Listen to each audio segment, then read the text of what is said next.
which may be referred to as TBCE or simply the board. I call this meeting to order. The date is August 20th, 2020, and the time is 9:00 a.m. The board secretary, Dr. Scott Wofford, will call the roll. Dr. Wofford? Dr. Mark Bronson? Here. Dr. Michael Henry? Here, there it is. I was looking for the mic. Dr. Nicholas Markham?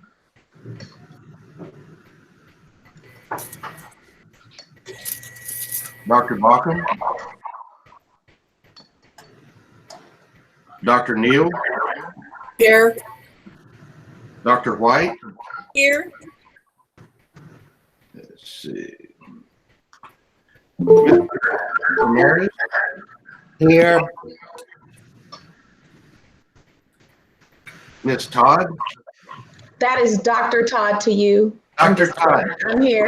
Dr. Todd. I'm just kidding. I'm here. Mr. Brandon Allen? Here. There we go. And I believe Dr. Bauckham has checked in. Dr. Bauckham? Present. And Scott Walker here. So all members are present, Dr. Bronson. We have a quorum. Thank you, Dr. Wofford. So yes, the TBCE is a 9-member board, and with 9 members present and 0 members absent, we have a quorum.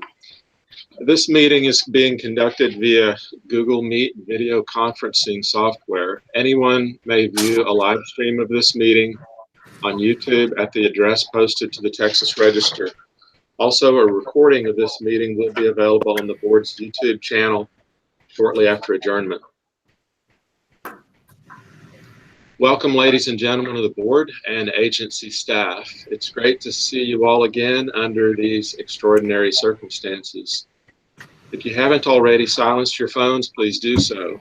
Our communication, as Nikhil stated a minute ago, will be entirely on screen through this program. Any incoming chats will be directed to our general counsel, so you do not need to look at that feature during the meeting. Welcome licensees, representatives, members of the public, and any other guests we have listening in. Although I reserve the right to alter the order of the agenda, I anticipate keeping in sequence as it is posted. Public comments will be heard immediately following our committee and staff reports, except for those comments which relate to items scheduled elsewhere in the agenda. When we get to agenda item number 6, I will ask some of you to clarify the nature of your presentation so I can place you appropriately in the agenda, either during the public comment period or when we reach that corresponding item on the agenda. Agenda item number 2 calls for discussion and action to approve the minutes for the board meeting held on May 21st, 2020. Has any board member not received and reviewed these minutes, and does any board member require a discussion? Hearing none, the chair will entertain a motion to approve the minutes for the board meeting held on May 21st, 2020. So moved. Second. When you make a motion, if you would state your name and then make the motion or the second, because I'm looking at documents. I may not be necessarily looking at your face. I think the motion was made by Dr. Wofford and seconded by, who was it? Gus Ramirez. That's right. Any discussion? All in favor, please signify by saying aye. Aye. Mindy. Any opposed, say nay. Motion carries to approve the minutes of May 21st, 2020. Next up on the agenda is the President's report. And first, I would like to acknowledge, especially ladies and gentlemen of the board and agency staff. I thank you for your focus on our mission and for your diligent work to create the efficiencies necessary not only to keep us functional, but also effective during this pandemic disaster. I appreciate each of you and I applaud you. There isn't one person here that we could do without, and there isn't 1 hour of any given workday that we could forego as we strive to complete our objectives. Your work ethic is commendable. Your production reflects your commitment. You are helping us to become the model agency that Governor Abbott has described. While I'm not aware of any formal recognition to that extent, the concept remains our goal. Thank you all for continuing to strive for excellence. I'm so proud to be on this team. Previously discussed projects. The previously scheduled April 1st stakeholder meeting for discussion of chiropractors' involvement in stem cell or regenerative medicine clinics, possibly resulting in a new rule, has been rescheduled. We're planning a video conference on October 20th, a Tuesday at 1:30 p.m. using Google Meet. If possible, I would like for Dr. Henry, Dr. Wofford, and Dr. Baucom to attend. Our invitation list should include at least one expert involved in research or in the clinical application of stem cells.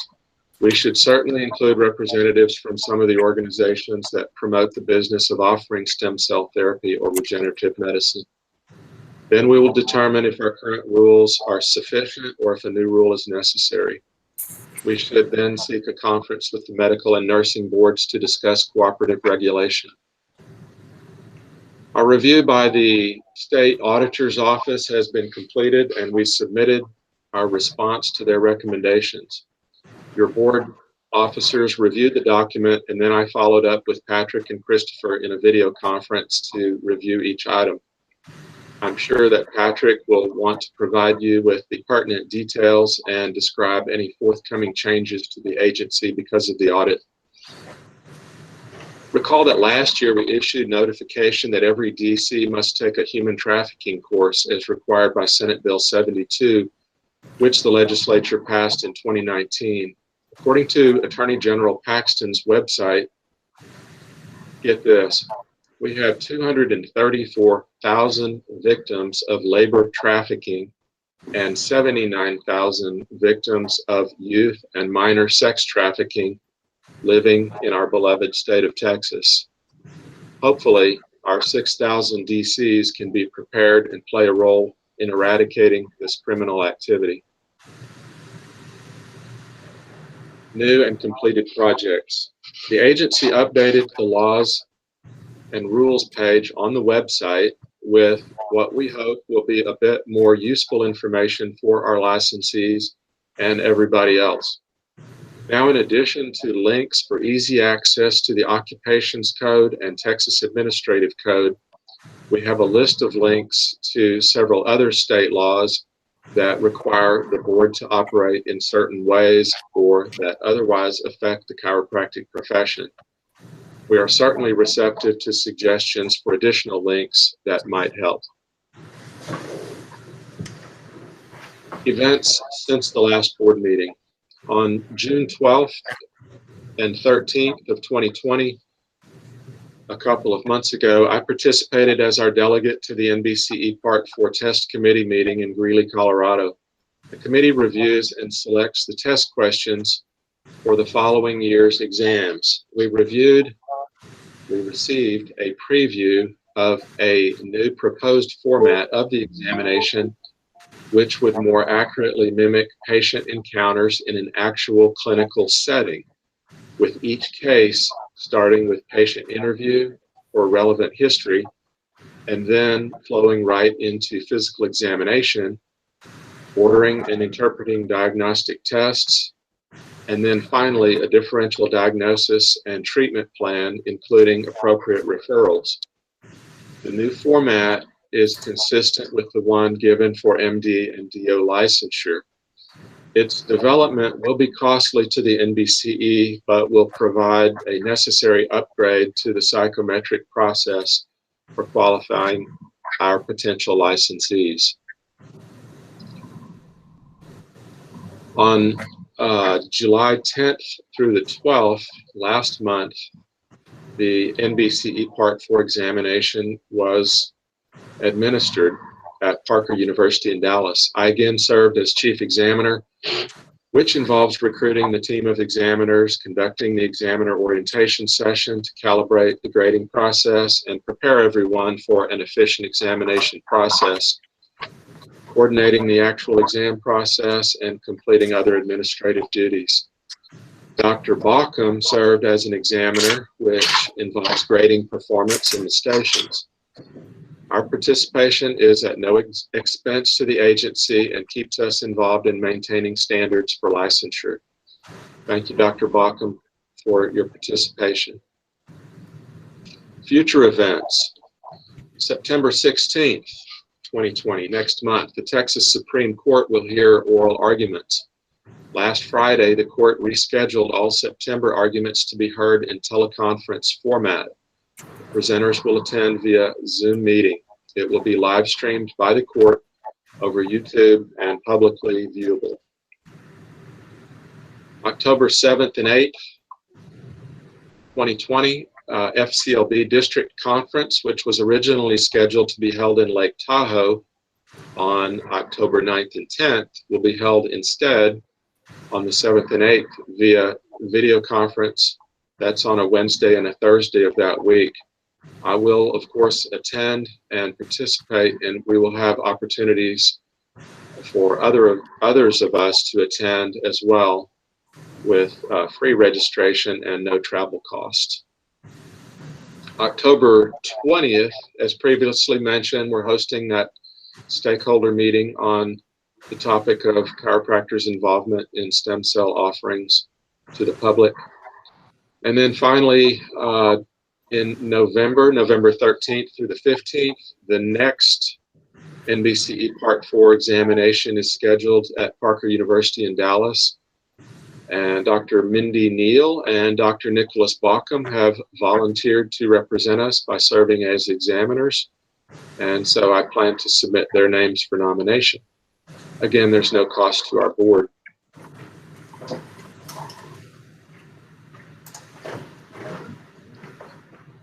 That is my report. Next up on the agenda is agenda item number 4, board committee reports. Dr. Henry, as chair of the Rules Committee, other than items listed in today's agenda, which are many, do you have a report to offer?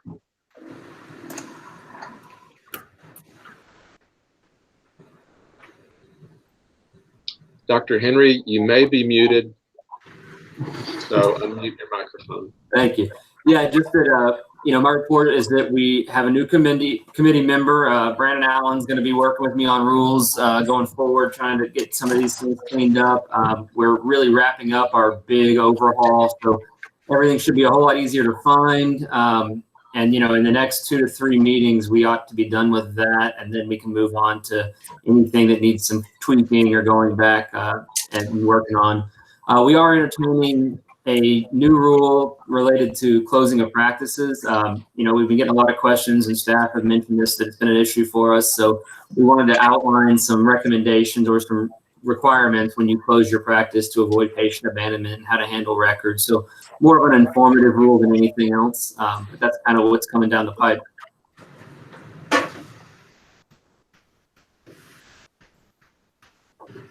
Board members, any questions for Dr. Henry?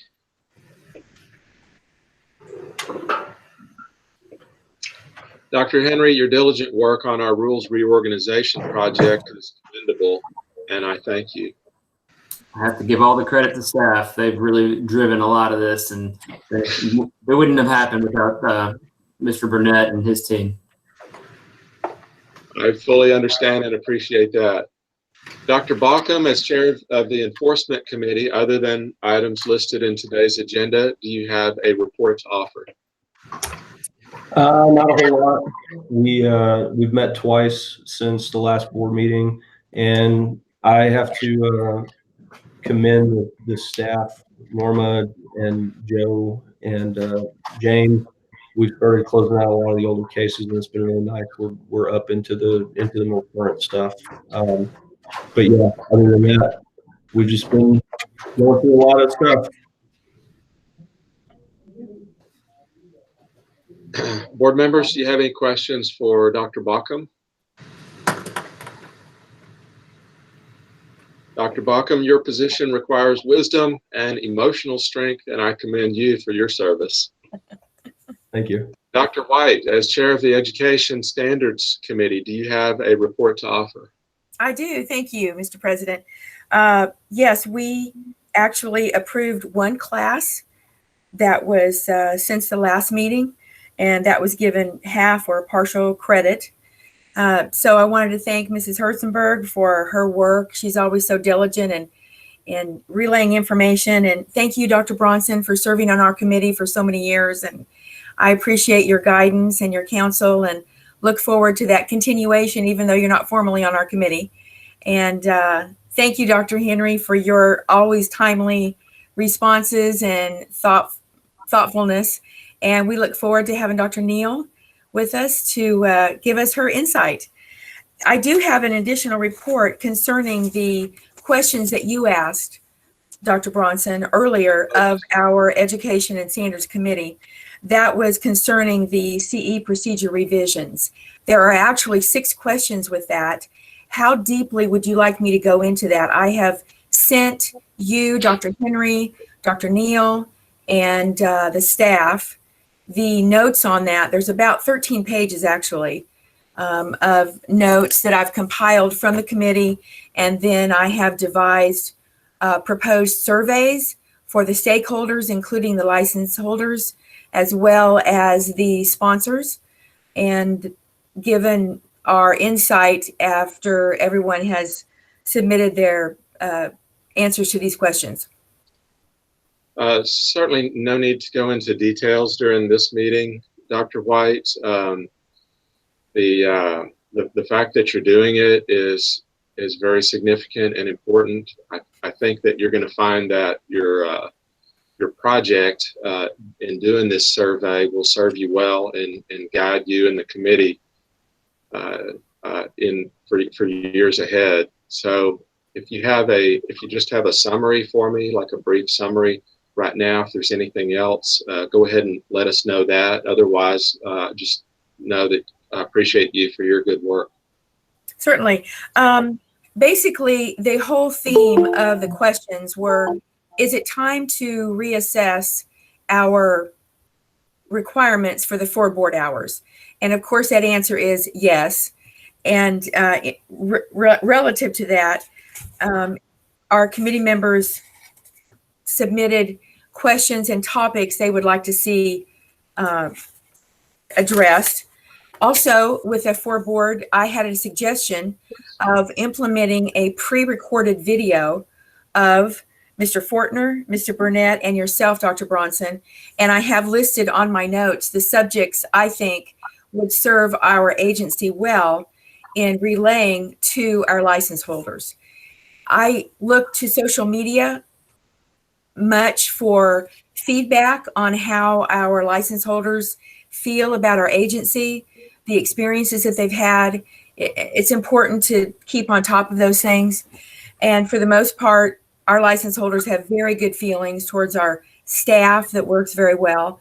There are many misconceptions about the purpose of the board. And I find that to be a very common theme throughout all of social media when there's any kind of disgruntled statement put out there.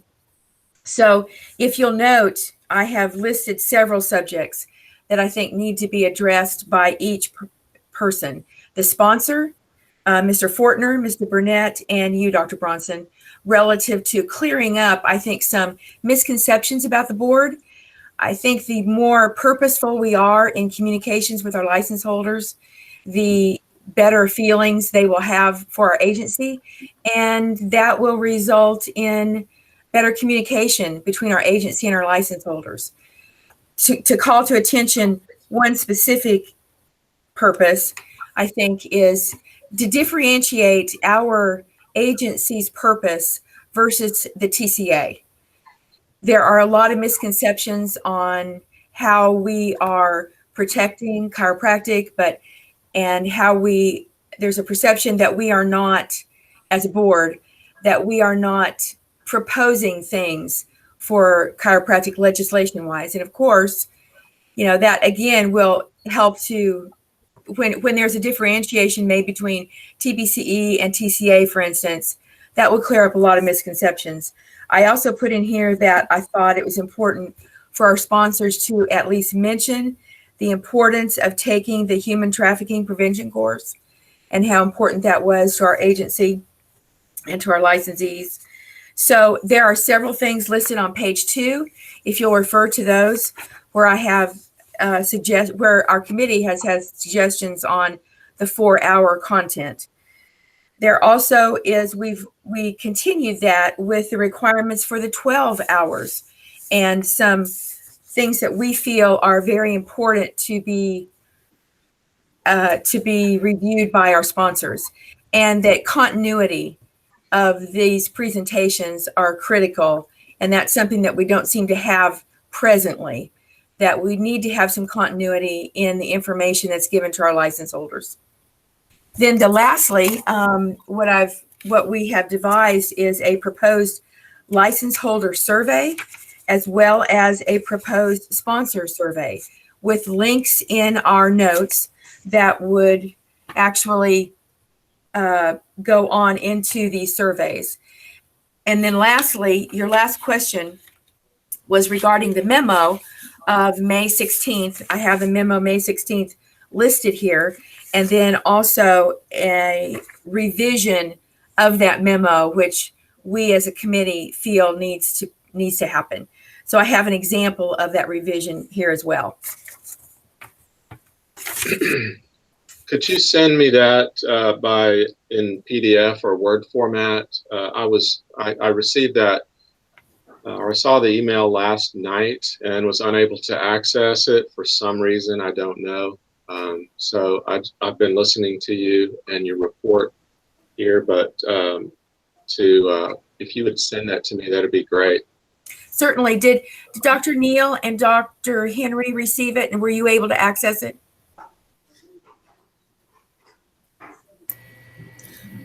I received your email, but I was not able to access the document. Dr. Henry? I don't, the document I saw was just your report, so I don't think I've seen that email, but Google had some issues last night, so if it was a Google Drive thing, it may not have come through yet. Okay, what I've done is I put a link onto the board notes, and that link will give you these additional notes.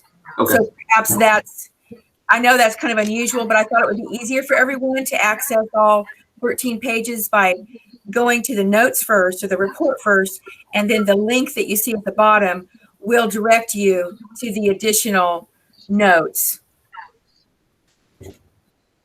Dr. White, I've been dreaming of this for the last 4 years since I've been on the board, and you're bringing it into reality. I appreciate you for that. I appreciate your sincere eagerness to improve the quality and relevance of chiropractic continuing education.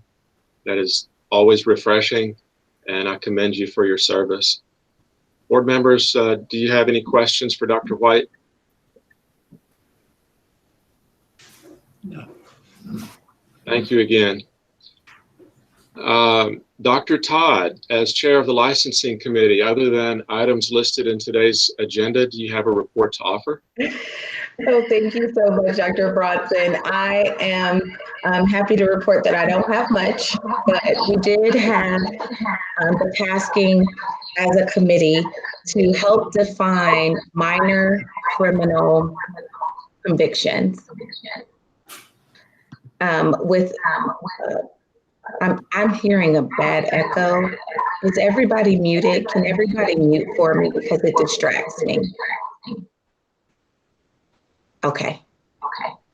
Nope, still echoing. Okay, I'm gonna keep talking. So as a committee, we came up with there it is, it's gone. We came up with the following definition for minor criminal conviction. It's crimes other than felonies and crimes of moral turpitude. We went one step further to define crimes of moral turpitude, just in case. And those are crimes that involve fraud, misrepresentation, dishonesty, willful violence, deceit, or call into question a person's honesty or trustworthiness. And the reason we were tasked to define minor criminal conviction is because there is a rule that we're going to be considering today that will, if we enact the rule, it'll delegate the ability to process an application or an applicant who has a minor criminal conviction. And so we wanted to make sure that in the event we enact this rule or decide that we want to enact this rule, that we are prepared to define minor criminal conviction. And I'm sure Mr. Burnett would have a way better way of briefing this to you, sir, but I thought I would let you know that's what we worked on. And pursuant to any other questions, that's all I have, sir. This is in relation to the rule that's going to allow staff to make decisions on minor offenses. Is that correct? Make it where Mr. Fortner has the ability to process an application for those who have minor criminal offenses. Is that what you were? Okay. Dr. Bronson, if you're speaking, it's on mute still, sir.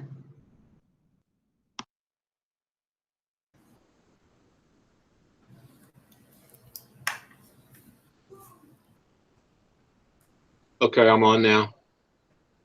Okay, thank you. Thank you, Dr. Todd, Doctor of Jurisprudence.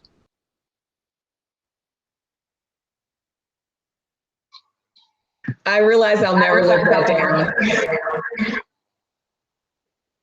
I appreciate you for ensuring that only skilled professionals who have met our educational and ethical standards and who have demonstrated understanding of Texas law become licensed. Thank you for your service. I call upon our Executive Director, Mr. Patrick Fortner, for his report. This is agenda item number 5. Patrick, you have the floor and our attention. Thank you, Dr. Bronson. Okay, I've got a bad echo here too. Hang on one second. Did that take care of it? Good now. Yes, sir. It's when Dr. Bronson's mic is still on that we have the echo. Jumping right into my report. As you know, the last couple of years, we've been working on a major overhaul of our rules. As a result of that, we are now that we've pretty much gotten to the end of that particular tunnel, we know that we now have to reevaluate and make changes to our jurisprudence exam and our jurisprudence continuing education course that allows people to prepare for the exam. So we are working on that both with a small subcommittee of board members. Of course, it does not incorporate a quorum by any stretch of the imagination. They're going to be looking at that. And additionally, we are going to be working on not just the exam, but also the preparation course. And the goal is to have all of that ready for final review and rollout in shortly after the first of the year at some point. And since I've had to mute my mic, I'm going to move it back up and see if anybody has any question, or hang on my speaker. Does anybody have any questions related to that? Okay, moving on. Dr. Bronson referenced the audit. Technically, it's still in a draft, so I can't go into any great detail until it's officially released by the state auditor's office. But you should know that it was a general audit of both our licensing and our enforcement. And this agency has not been audited in that manner for more than 13 years. The reason I know that it's been more than 13 years is that our operations director, Ms. Herzenberg, has been with the agency that long, and we've not been audited in the entire time that she's been here.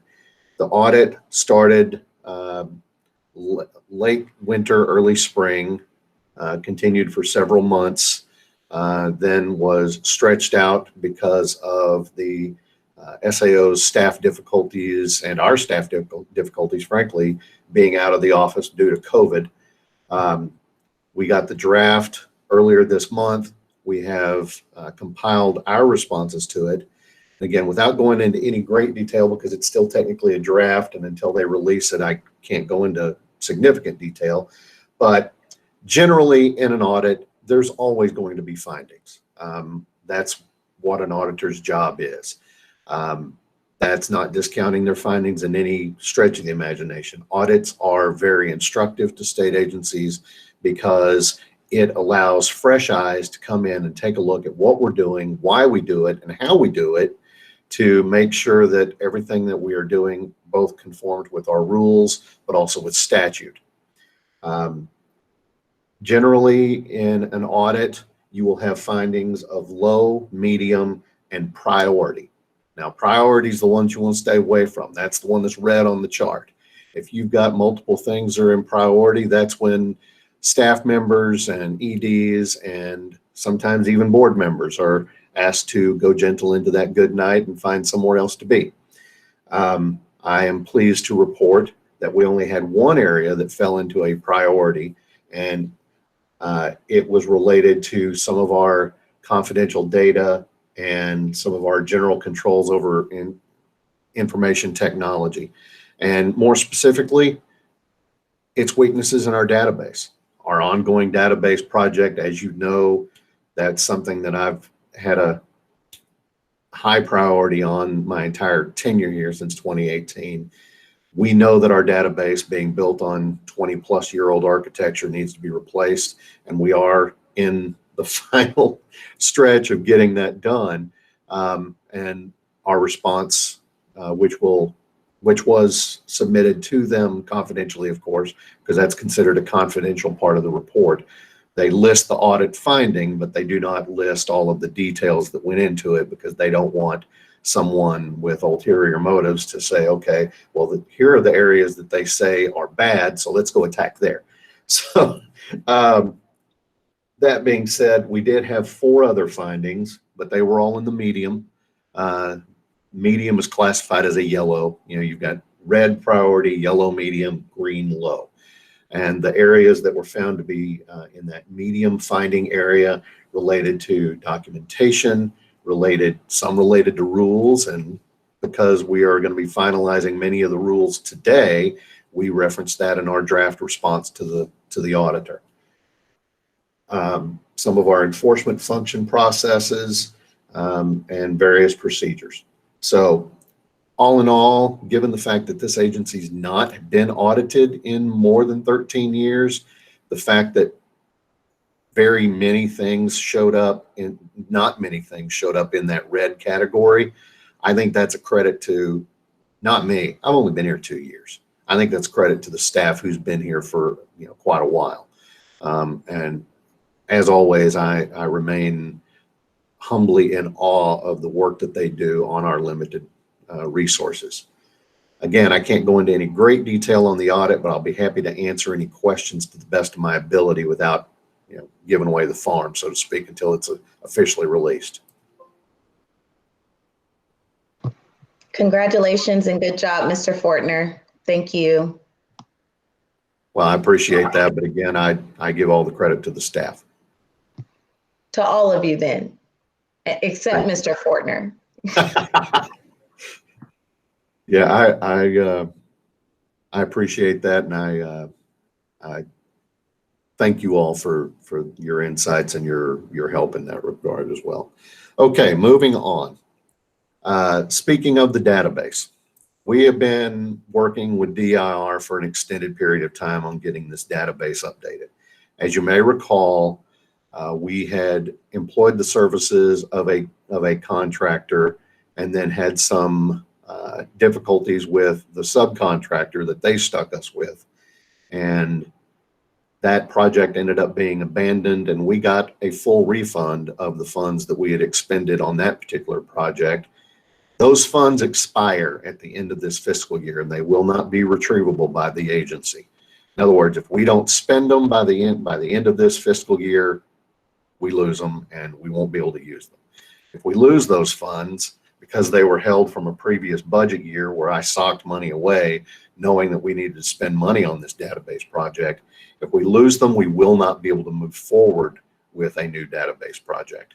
So to that end, I've been very transparent with DIR. We have to get this done. The light at the end of the tunnel this time is an oncoming train. And if we get hit by the train, then by golly, you're going to get hit with it too, because we've been honest with you from the start. We have to spend this money or we lose it. If I lose $63,000, I'm going to be fit to be tied, and I intend to scream that from the mountaintops. I am encouraged that DIR has been working with us on this. I remain completely hopeful that they will be able to get this project signed, sealed, and delivered by the end of the fiscal year as they have promised. If they do not, at that point, I will be reaching out to various authorities and saying, we need help, we need this money back. The money's there, we just won't be able to touch it, so we need to be able to touch it. I feel confident that this database project will move forward, and we'll just get it done one way or the other. Any questions about the database project? Okay, last but not least, the agency received this week its instructions on the legislative appropriations request for the next fiscal year. That appropriations, that LAR for the 2022-2023 biennium is going to be, they are requiring all state agencies to submit our LAR with a base funding amount equal to our adjusted 2020-21 base. Now, what that means is a few months back, we received a request and a demand that we submit 5% cuts for the remainder of this fiscal year. In other words, the money that they told us last session we would be able to spend, they wanted us to cut 5% out of it and tell them how we were going to do that. And basically we said, here's the money, go ahead and take it. So that new basically 95% number of this biennium's funding is going to be the base moving forward. Now, that in and of itself is doable. However, we've also received instructions from the Office of the Governor that relate to a report that we gave them late last calendar year. Late last calendar year, the Governor's office asked all Article 8 agencies, licensing agencies like us, to do a comprehensive review of our licensing fees and how they compare to other states that have comparable licensing fees. As you may recall, I told you that in the aggregate between our new licensing fees and our renewal licensing fees, our fees are well within we are lower than the state average by far. Now, an additional part of that request from the Governor's office was to give them a calculation of how our fees compared to 75% of that national average. Now, even there, we're still pretty good. Our new licenses, new licensees, that is 83 cents per license above that 75% threshold. So you take that 75% number, add 83 cents to it, and that's what our new licensees pay. I mean, that's chump change. I mean, it's negligible. So we didn't see the need to make any changes there, and we haven't made any changes on any of these numbers. On the renewal fee, our fee is $22 higher than that 75% number. So in the aggregate, it's about $23 when you take all the licensing fees all together. And in our letter, we reported to the Governor that if the agency were to lower all of our fees to that 75% goal, it would reflect a loss basically about $25,000 over the biennium, which at an agency this size with a small budget comes to about a half FTE. Now, the reason I mentioned all of this is that the request that we got from the Governor's office is that when we submit our new LAR, we base those numbers on the assumption that we lower our licensing fees to that 75% threshold. And then any negative impact to the agency, they want us to request as an exceptional item. As an Article 8 agency, we collect all the fees that we are then allowed to spend. We actually collect more than we are allowed to spend by the legislature. So there is a net impact to the state budget by the fact that our fees are divvied out to us less than what we actually collect. The issue in doing this LAR, that the 75% number, the overall impact to us, if we weren't asked to then adjust our figures and then ask for the excess as an exceptional item, it wouldn't be that big of a deal. But because we are going to be asked to ask for that as an exceptional item, if we do not get that as an exceptional item, we're going to be pretty hard pressed to not cut into actual staff levels. And I will do everything I can to make sure that if we don't get this exceptional item, that we don't end up having a negative impact on our staff, because without staff, we can't make this thing go. I give credit to the staff all the time, and you know that. I cannot imagine getting the work done with fewer people than we have already. So when we do submit the LAR, I'm going to stress that as vigorously as I can. Mr. Fortner? Yes, sir. So do I understand that we would need to change our fees before we would know if we're going to get the exceptional item, or can we wait until we find out if we get the exceptional item to lower fees? Well, because it's relating to the 2022-2023 biennium, this would not be a change that would go into effect until next September 1st. So the agency would not be required to change any fees until September 1st. So are we going to, if we don't get the exceptional item, are we still going to be required to change fees, or we leave them the same? If we were to comply with the governor's office's wish on that 75% number, yes, we would need to change the fees effective September 1 of next calendar year. Okay, thank you. Yes, sir. Anybody else have any questions? Okay, well, seeing no questions. Pardon me? Oh, okay. Since I don't have any other questions, I'm going to give the floor to Jennifer Hudson, Director of Operations. Hi, good morning, board members. In your packet, I included a financial dashboard, which is a snapshot of our revenues and expenditures through May 31st. And I will be happy to entertain any questions that you may have. I will let you know I am keeping a close eye on the budget as we get through our last few weeks of the fiscal year.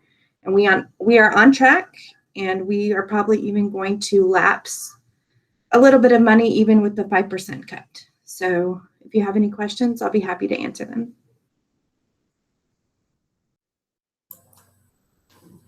The extra expenses on personal costs, was that from the move to working from home? For other personal costs, that was some funds we had to pay out to employees who left the agency. That was some of their vacation time that we had to pay out. Gotcha. That is a commendable report, just let me say.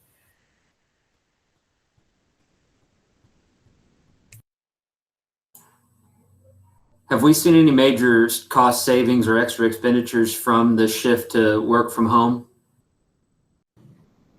There are some extra expenditures. Of course, we're saving on travel, not having the board meetings here and not having our investigators travel so much. But there are some extra expenditures in regards to, we need paper at home. We have printers at home. We need printer cartridges.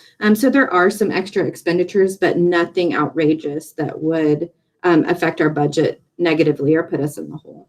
Yeah, it looks pretty well balanced. Thank you.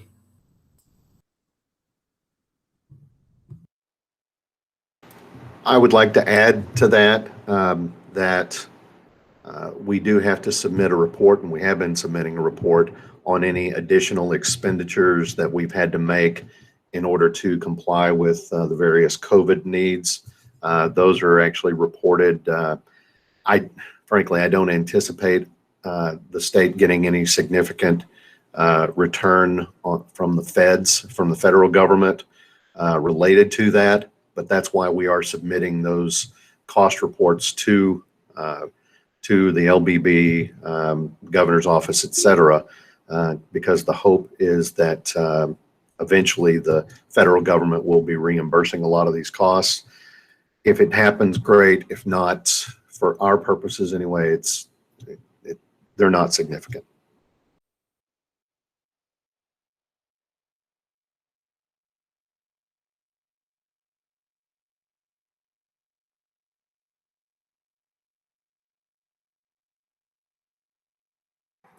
I don't have anything further. Okay, this is Sarah Matthews. The licensing dashboard compares the third quarters of fiscal year 2019 and fiscal year 2020. And I'd be happy to answer any questions that you may have.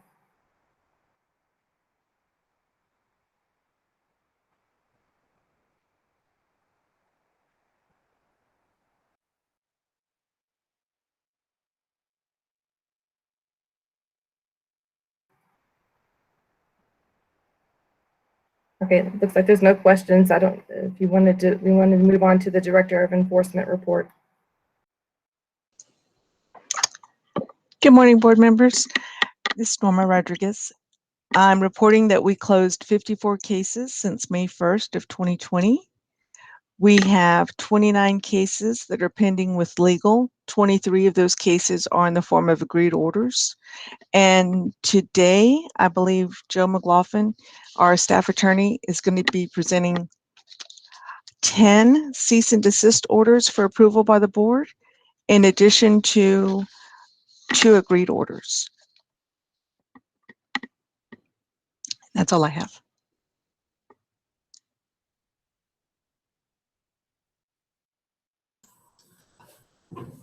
On your report, I see that our average number of days to close these cases is still 313. What's our goal number on that? 250. Okay. And have we been moving more toward that, or is it just because of our investigator issues we run into with having enough investigators available, or what do you think's keeping us from getting closer to that goal right now? You know, it's 2- and 3-fold actually. Some we're still short an investigator or 2, so that hurts us a little bit. Also, when we present cases after the enforcement committee to legal, sometimes the respondent wants a little more time to decide if they want to accept what the recommendation is, or if they want to maybe see what other options are available. So that adds to the time. And then when we do have an enforcement finding from the standard of care doctor, we have to send the case back to the respondent for another 30 days for them to be able to review the findings of the standard of care expert.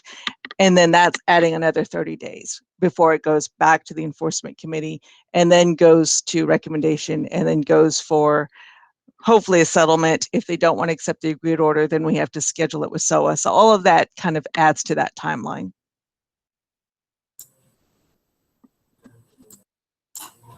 All right, thank you. Thank you, sir.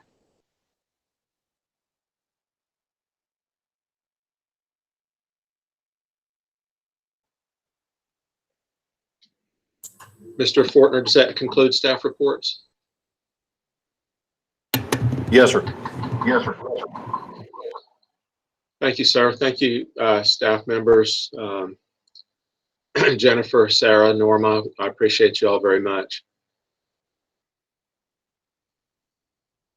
Agenda item number 6 is public comment. The board will now entertain general comments from the public on matters not specifically announced elsewhere in this agenda. As board president, I may, in my discretion, limit the length of public comments in the interest of time. I have reserved 20 minutes for this agenda item. So with 6 people wanting to talk on items that are not addressed elsewhere in the agenda, that limits each of you to 3 minutes. So let's try to stick with that as much as we can. I don't even have a timer sitting in front of me. So if you would try to limit your talk to 3 minutes, then I will say thank you when your time's up. But your comments are very important to us, so please use as much of your allotment of time as you wish. For Dr. Lance Durrett and Dr. Marley White, both of you have registered that you want to speak on acupuncture. I will call on you during agenda item number 21. Dr. Huai Huang Trong, you have registered to speak on legal matters. Are these legal matters topics that are not on the agenda?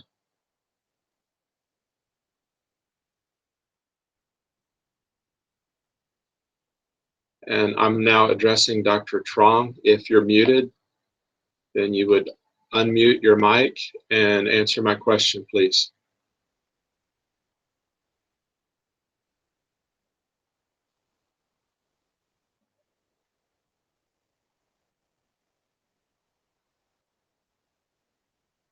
And with no response from Dr. Trong, I will move on to Dr. Mike Batt, B-H-A-T-T, who wants to speak about protection from a landlord as an essential healthcare provider. Dr. Batt, you may unmute your microphone. Let's see if that works, and so you can address the board with your concerns.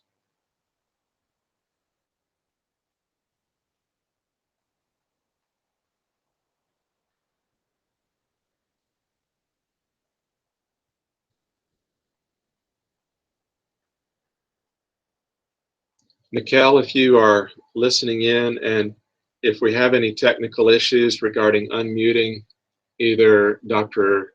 Trong or Dr. Batt, please address that and let me know what you find. Yes, sir. Don't seem to be on. Okay.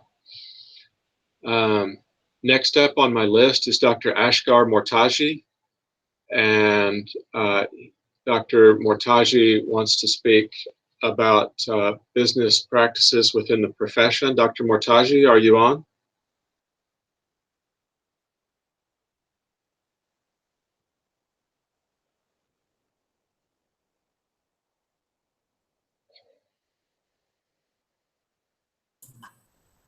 They do show to be here in the meeting.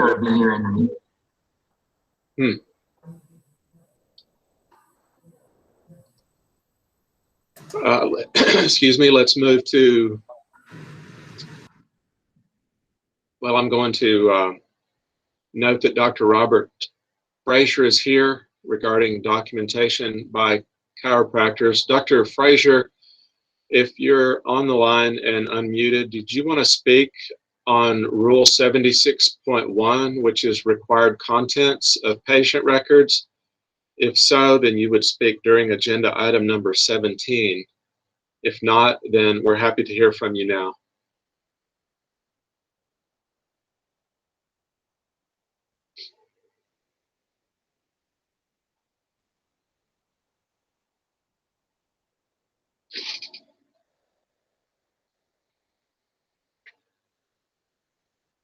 And I am not hearing a response from anyone so far. Let's try Dr. Amy Wood regarding board rules. Dr. Wood, did you want to speak on a rule considered in this agenda or board rules in general? I'm good. I'm listening. If someone had a question with documentation on agenda 17, I was just going to listen in on that.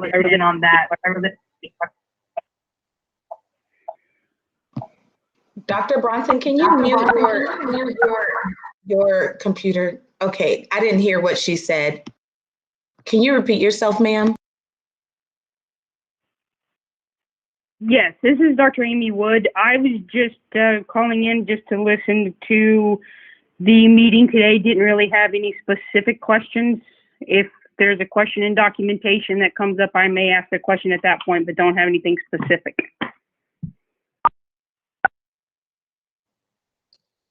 Okay, Dr. Wood, thank you. If you did want to speak on a specific agenda item, I think that the way that you might be heard would be to chat with Christopher, our general counsel, and then he might field the question.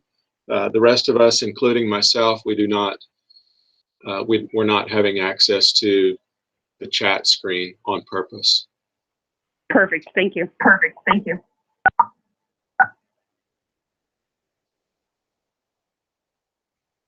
Dr. Jennifer Gardner, representing the TCA. Dr. Gardner, are you on the line?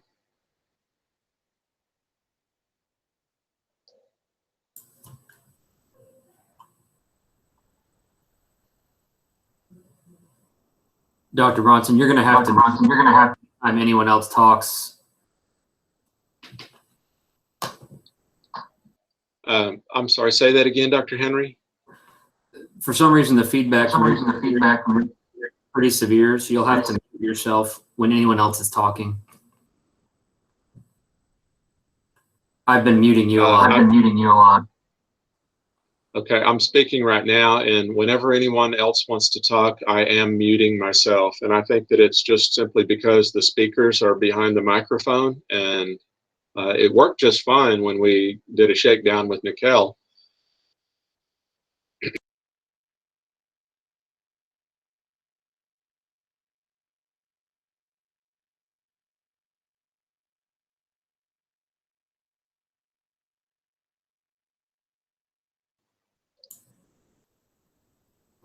So Jennifer Gardner, okay, we're going to move on.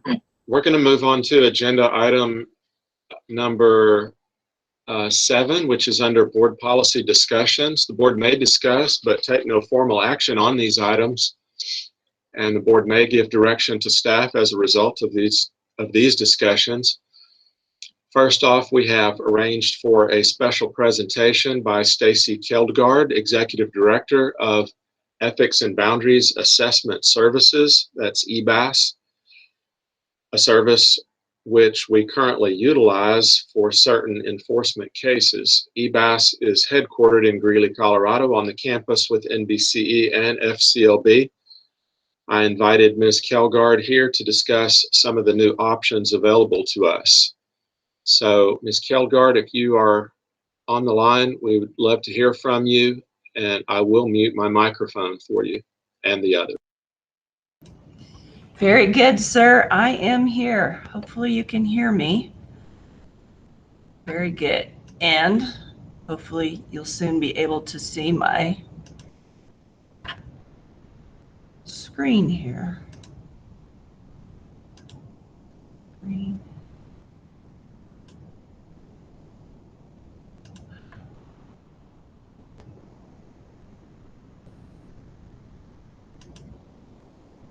By chance, can you see this or not? We see your toolbar right now. You see my toolbar? That's not good. Firefox, mic, and some other screen. But you cannot see my screen, is that correct? Shoot. Yeah, not at the moment. Okay. Entire screen.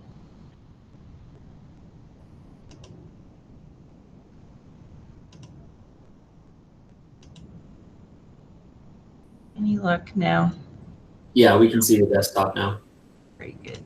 Can you see my PowerPoint by chance or not? Yeah, we see it in PowerPoint mode, so if you want to start the presentation, it should go full screen. Very good. Thank you. There's a bit of a delay here, so hopefully I won't get in front of myself. Well, thank you for the opportunity of visiting with you folks and allowing me to tell you a little bit about EBAS, our product, and the essay that we provide. As mentioned, you have previously used us in the past, and we updated a little bit with some of the feedback that we had received from various boards. And we just want to let you know, I just would like to let you know a few of the additional options that we have now. So, members of the regulatory community are certainly responsible for protecting and enhancing the public's health, safety, and welfare. Regulatory boards hear disciplinary cases brought against a licensee for substandard practice and questionable ethics. So my question to you is, what tool do you presently use to assess an individual's understanding of ethics and boundaries in a professional setting? EBAS partners with various regulatory agencies and boards, not only on the chiropractic side, but also nurses, medical, dental, social workers, and counselors.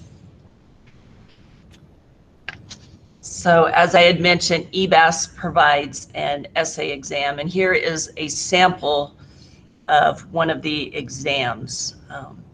Examinees are presented with a realistic and hypothetical scenario and asked to submit an appropriate response. So the scenario is what is outlined in yellow. And each of our scenarios are derived from board orders. So we glean board orders from throughout the nation, rework those through a test committee, and then fold them into our exams. So my point is, what you guys are seeing in the boardroom is what we have on our exams. It's reflective in our exams. So the items 1 through 4 is the directions that we provide to each one of the examinees. So we are providing them alleyways, as I refer to it, with distinct things that we would like them to respond to. So the components 1 through 4, we're asking the examinee to first identify the ethical violation and prevent several statements about the ethical issues and concerns that are involved in the scenario. They're then required to discuss the consequences that could arise from that scenario, identify solutions, and then finally explain how the unethical actions in the scenarios compromise the community's safety and welfare. Stacy? So, yes. I'm not sure that you're moving through your PowerPoint here. I'm not moving through it? Okay. Good. Yeah, I think we're just on the first slide still, it looks like, so I don't know. We're still on the first slide. All right. All right, makes sense. Thank you. Are you on the, can you see the essay now or not? I had this issue. So now we're on your first slide. All right, second slide? Yep. Now you're working. They're on, okay. You may just have to do it this way. I don't know, I'll just work through it this way. For some reason, it's not advancing. So here's the essay. This is one essay. The individual is allowed 60 minutes to complete just this one essay. A passing score is 12, and a perfect score on the essay is 16. Each one of the scenarios are dropped into one of the categories here, one of the 5 categories. Something new this year, and you can now consider these categories as being a la carte. So what that means is you can dial up the categories to fit the violation. So for an example, if an individual is being disciplined for a boundary violation, you have options, and the options are pretty endless of how you can address that. So you can keep using the exam like what originally was offered, and that means one essay in each of these 5 categories. You can also opt to still have the individual take 5 essays, but now you can have them do, for instance, if you want to have them focus a little more on boundary violations, you can have them do 2 boundaries, 2 unprofessional conduct, and 1 professional standards. And we also have boards that say, you know, we want to focus entirely on boundaries, so we just want them to take 3 boundaries. So you can mix and match what you want to do. The nurses, we're working with a nursing board out of West Virginia. What they have opted to do is to have, here again, using a boundaries as an example, is to have continuing education have the individual take some continuing ed courses, and then have follow it up with a requirement of taking either 2 or 3 essays. So in a sense, you get the continuing education, and then the EBAS exam somewhat serves as a report card. So each one of the essays, as a reminder, is $300 per essay, payable by the licensee, and there is no long-term contract or no long-term commitment between EBAS and the board. So this is a score report. Here's a sample score report for an individual that took 1 essay in each of the 5 categories and passed all 5 essays. So once the essays have been graded and the grader scores are consolidated, and a score report is produced and provided back to the regulatory board, as well as a score report is given to the examinee. There's 5, we still retain 5 graders for each one of the essays. So we have a pod, I think, of 23 graders right now. All of the graders have regulatory experience, meaning they're executive directors, board attorneys, as well as we have past and present board members. So on a personnel note, Dr. Igor Himmelfarb, the Director of Psychometrics and Research with NBCE, he also serves in the same capacity for EBAS. So Dr. Himmelfarb is responsible for ensuring the validity and the reliability and the fairness of the EBAS exams. Dr. Kenneth Pinnell, some of you may be familiar with Dr. Pinnell, a longtime chiropractor. I think he participates in part 4 as well. He's recently assumed the leadership role of monitoring the graders and conducting grader training and calibration exercises. And he's a very, very nice addition to EBAS. So utilizing the EBAS exam for your disciplinary cases is somewhat a seamless process. So a licensee who is required to take the exam can complete the online application at ebas.org. This is our landing page at ebas.org. Once the application and the funds are received, authorization will be sought from the board for authorization sought. Typically, I think in the past I've worked with Sarah Matthews, and what's nice is, I request authorization, and I appreciate your board staff and being very prompt. Once we receive that authorization, we're able to forward the application onto Prometric, and then once Prometric uploads it, the examinee, the licensee, is offered an ID number, and at that time they can go on and schedule their exam at Prometric. So once again, this is our landing page. The red circle, create an account, is where the licensee goes to complete an application, and the blue circles are reference and educational material. So we have a video explaining our product and process, and our brochures are uploaded under the Learn More tab.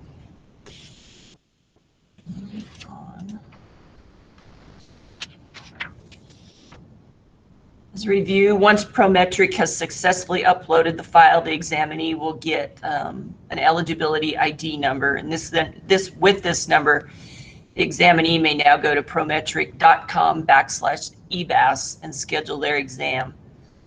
All EBAS exams must be taken at Prometric, and even during the pandemic, we were able to do this. I think Prometric was shut down for a month, but they were very prompt in opening up, and we've been able to work through the complete backlog of examinees. So prior to this meeting, I searched for a Prometric testing center in and around the Austin area. I found 1 in Austin, 1 in San Antonio, 1 in College Station, and 2 in Houston. And to get an idea of what the available times were, once again, on August 13th, I checked for availability at the Austin Testing Center and found times available on August 17th, 18th, 19th, and 25th. So right now, from the time that the individual signs up till you're getting the score reports back in hand is about a 2-week turnaround. So just to wrap up, just to review the process to kind of give you an idea of what it looks like. So you sign up to take the exam, we get an application, get the board contact the board seeking authorization, file goes to Prometric, register, take the exam is graded, and then the score report is produced and distributed. So that is all I had. I don't know if you have any questions.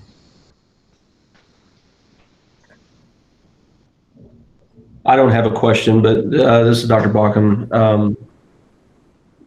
Being on enforcement, for the last 4 years, we've started to rely heavily on EBAS in our decisions, especially in the last year, ever since we've been able to customize it for the case. It's been a really good tool for us, and we've been customizing what sections they have to take, but we can also determine if they need to make a perfect score or not to pass. We have a lot of flexibility in how we administer this for cases that come before the enforcement committee. So it's been a really good tool, and we've utilized it much more in the last 12 months than we had in the past. Dr. Baucom, what are your thoughts on following suit with the nursing board we were speaking of, with requiring CE followed up by that particular essay for the issue? Sorry, say that again. She mentioned that one of the nursing boards is requiring CE and then 1 or 2 essays instead of the large group of essays. Is that something we've considered, or have we done that at all, requiring CE then EBAS? We haven't done that yet. I'm open for it. Anything that can tailor, from case to case, I don't have any problem with. But we haven't specified that specifically.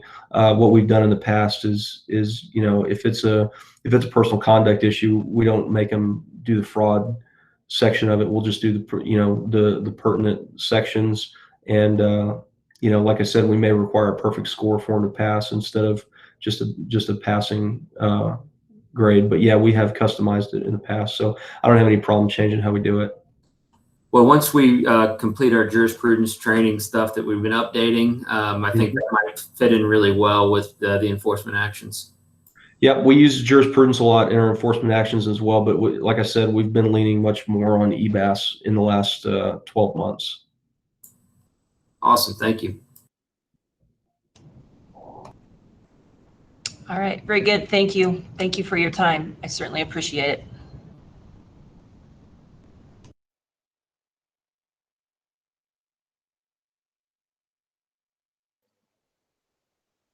Ms. Keldgard, thank you so much for attending. I appreciate you and your organization of EBAS, and thank you for your presentation. I'm going to, because of the apparent technical difficulties, I know I'm going to get yelled at for this. To go back to agenda item 6, public comment, we were not able to hear anybody but Amy Wood, and I'm going to look on, I found on the bar on the right side of the screen where I might be able to unmute a few people. Let me see who I see.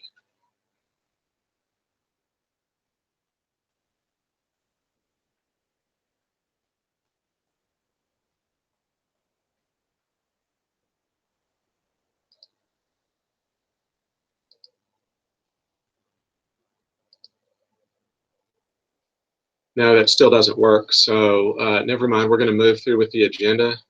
And if it turns out to be a technical difficulty, I apologize to everyone that wanted to speak.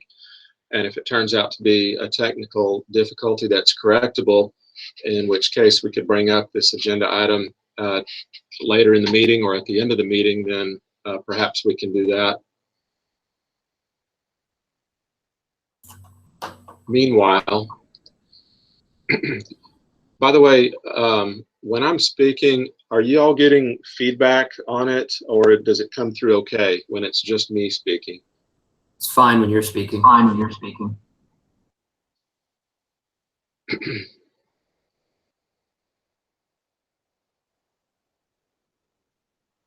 Okay, we're going to move to agenda item number 8. This involves requests to sit for the Texas Jurisprudence exam. I call upon our Director of Licensing, Sarah Matthews, to lead this discussion. And then when motions are made, I will call for seconds and the vote. Sarah? Yes, Dr. Bronson. Might want to, there you go. Agenda item 8A is a consideration request for applicant Crystal Garbs to sit the Texas Jurisprudence exam. Ms. Garbs seeks licensure in Texas, but has not held a chiropractic license in another state or country for at least for the past 13 years. Ms. Garbs previously held Texas chiropractic license number 9864 from August 20th, 2004 through March 1st, 2007. Applicant has no disciplinary actions taken against her or any arrests or convictions.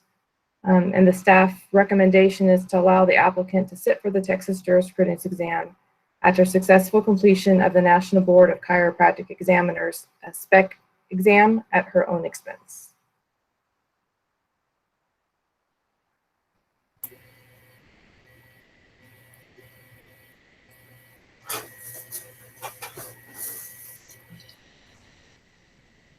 Are we waiting for the director? Do board members have questions for Sarah? And if not, the chair would entertain a motion. Wofford, so moved. Dr. Henry seconds. Wofford moved. Motion to accept the recommendations. Wofford moved, Henry seconded. Any discussion? All in favor say aye. Aye. Aye. Any opposed, nay? Aye. Motion carries.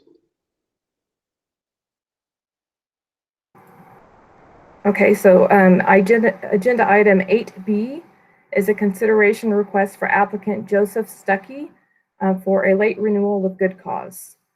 Joseph Stuckey was issued Texas license number 4561 on December 1st, 1987. His license expired on October 1st, 2018, and was closed for non-renewal on October 1st, 2019. Mr. Stuckey is seeking approval for a renewal with good cause. The staff recommendation is to allow the applicant to renew his license due to renewal for good cause and submitting all after he submits all required fees. I did want to mention, since he initially was licensed prior to September 1st, 2004, he was one of the individuals that needed to have a background check completed. He had some trouble getting that background check completed until the 18th. So I did receive that, and there was a couple of items on the background. I don't know if you would like me to mention those now, I can do so.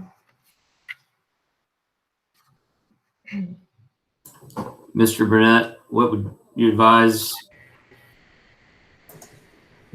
You can certainly discuss them here. Okay. So there's two arrests. One was on June 9th, 1998. The charge was assault causes bodily injury to a family member. He did receive a deferred sentence, was placed on probation for 24 months, and paid some fines and court costs. And the second one was 8/26/2002, and the rest was for assault causes bodily injury to a family member, but the background history does not have a final disposition on it. So he is in the meeting right now. He does have to leave very soon to go. I guess he's got an appointment. So if you have any questions for him, he should be available to talk. I don't have any questions for him, but Ms. Matthews, can you hear me okay? Yes, ma'am. You acquiring this information, does it change your recommendation at all? I don't know. My recommendation's the same. Okay. Wofford here. I move that we accept the staff recommendation. I second it. Todd, second. Motion's been made by Wofford, seconded by Todd. Any discussion? Hearing none, all in favor say aye. Aye. All opposed, nay. Motion carries to follow with the staff recommendation on this item.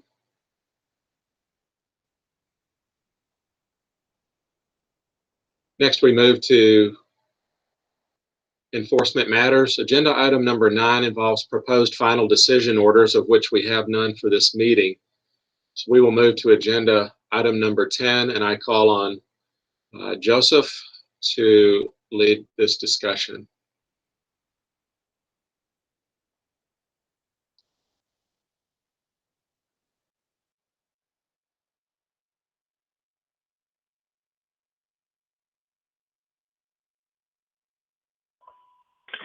Can everyone hear me?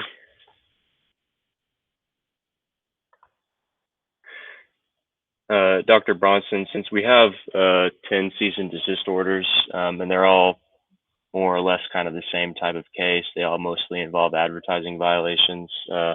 If you'd like, I can go ahead and read each item, each of the 10 sub-items for agenda item 10, and then give the staff recommendation to approve the issue of the cease and desist orders. And then you can go ahead and put them up all for a vote at once, if that's fine with you.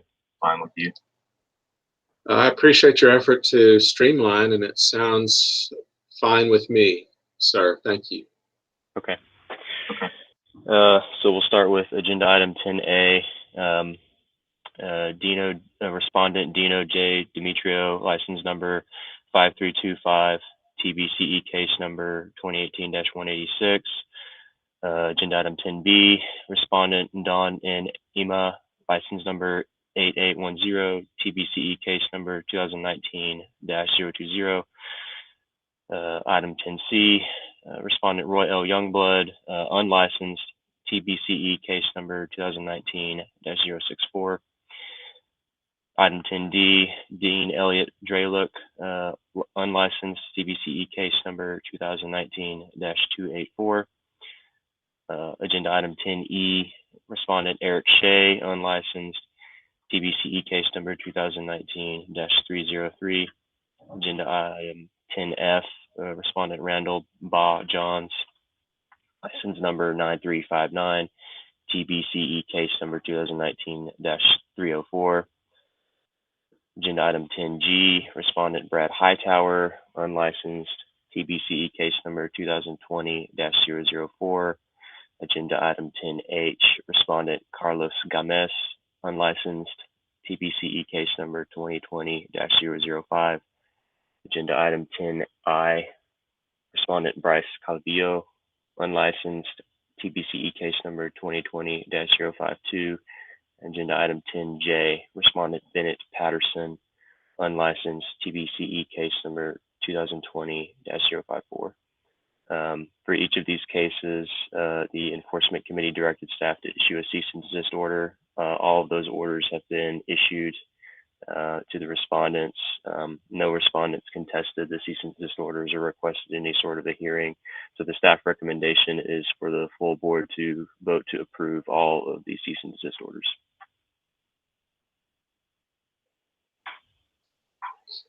The chair will entertain a motion to approve all of these cease and desist orders per staff recommendation. Todd, so moved. Neil seconds. Motion was made by Todd, seconded by Neil. Any discussion? All in favor signify by saying aye. Aye. Aye. Aye. Any opposed, nay. Motion carries.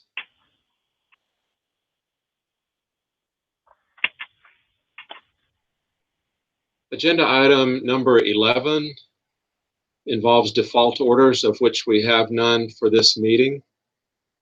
Agenda item number 12, discussion and possible action on proposed agreed orders pursuant to Texas Occupations Code 201.504A1. And I'll recognize Joseph. Thank you, Dr. Bronson. Agenda item 12A in the matter of Glenn Robert Robinson, DC, license number 4991. This is TBCE case 2018-017.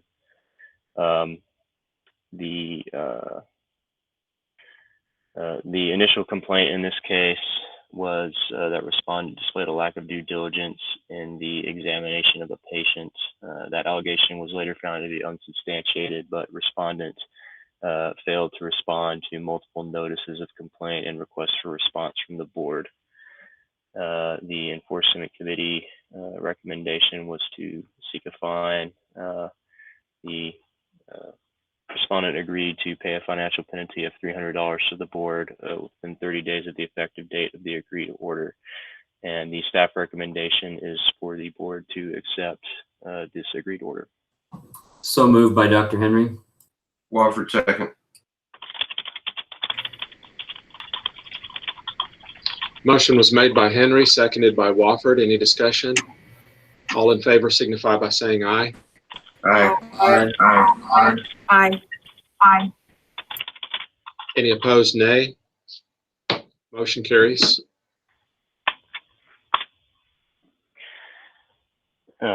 We'll go ahead and table agenda item 12B as I have not yet received the agreed order back from the respondent in that case. So moving on to agenda item 12C. In the matter of Richard Brian Schaefer, DC, license number 7885. This is TBCE case number 2018-170.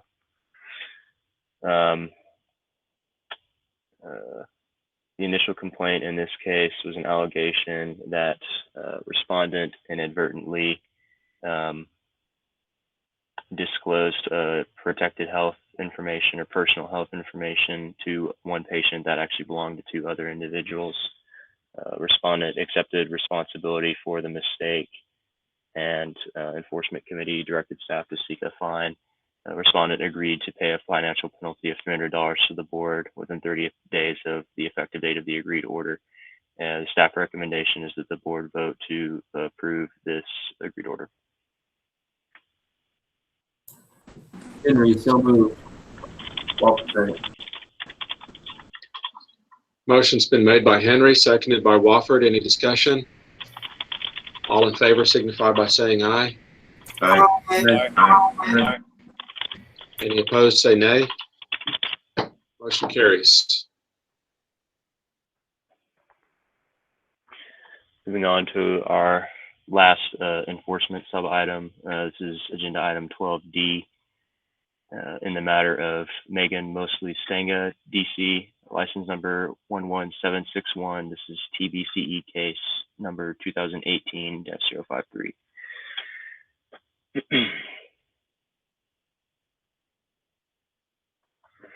The original complaint in this case involved allegations of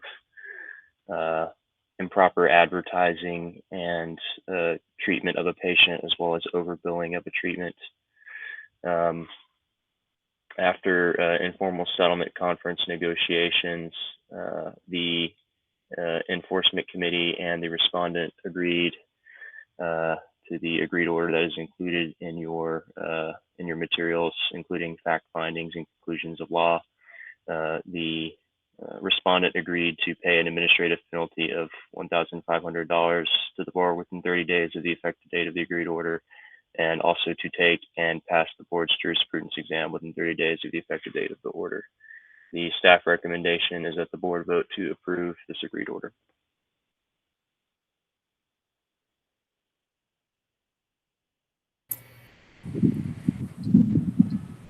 Chair will entertain a motion as I turn off my mic. So moved, Allen. Second, Bauckham.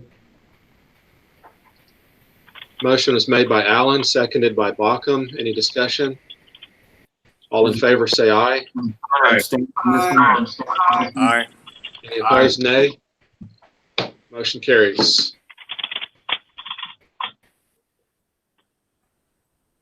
This takes us to agenda item number 13, which involves required suspension or revocation of licenses for certain offenses. And fortunately, we have no such cases for this meeting. So we move on to rules for adoption.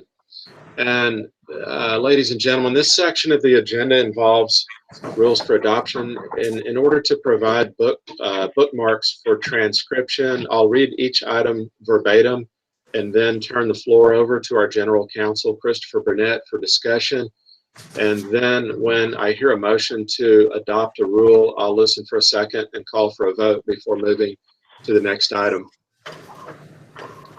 Agenda item 14, discussion and possible action on adopting the repeal and replacement of certain rules relating to fees, license applications, and renewals.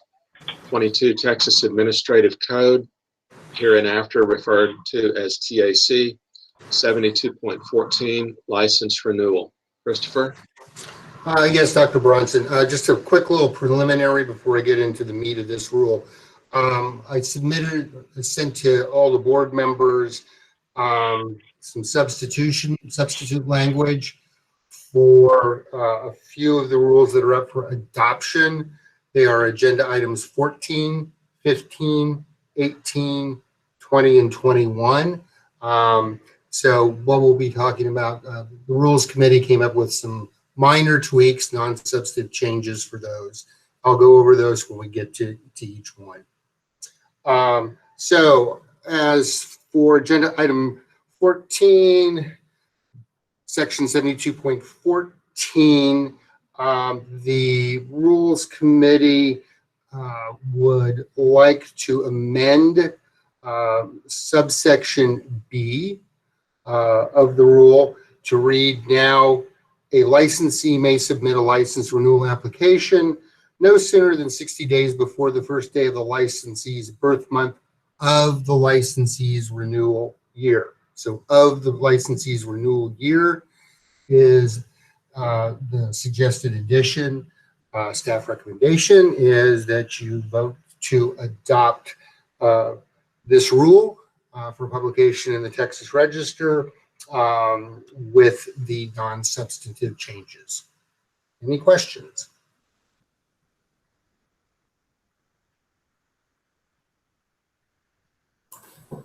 This is Dr. Henry, and I just move that we adopt the rule with the minor change. Wofford, second. Henry moved, Wofford seconded. Any discussion? All in favor signify by saying aye. Aye. Aye. Aye. Any opposed, nay? Motion carries.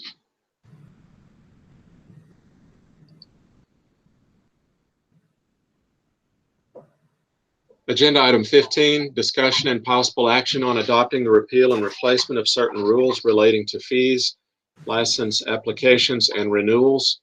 22 TAC 72.15, temporary license. Christopher, please present and note that I do have a suggested edit in a moment. Okay.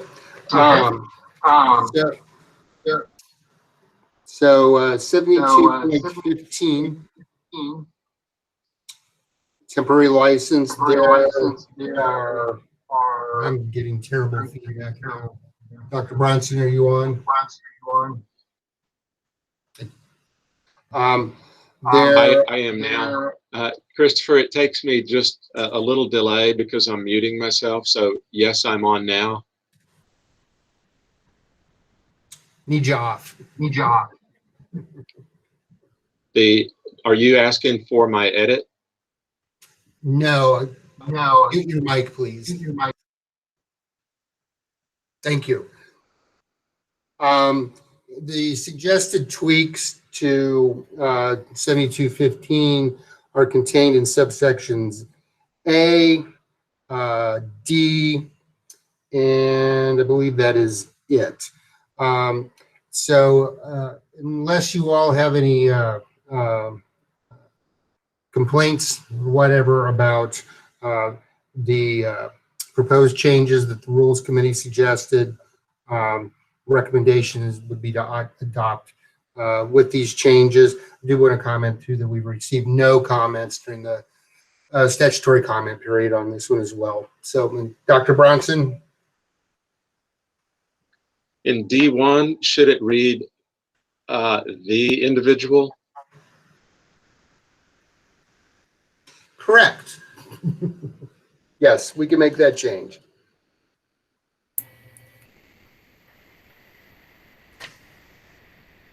I also have a question. Yes, ma'am. On E and under 3 and then E, it says this individual granted a temporary license may not provide chiropractic services to the general public. Is this rule, and I know we discussed this before, for basically someone that is coming in to do seminars, or is this going to also be referring to someone that comes in to relieve a doctor for like vacation?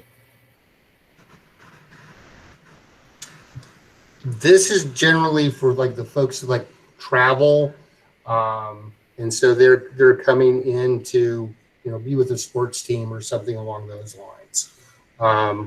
I don't think that would be applicable for somebody that would be just doing a relief. That's a good question. That's something we might want to take a look at in the future. I'm not sure. Dr. Henry, do you have any thoughts on that? Yeah, I'm just actually reviewing this to see if that would even apply.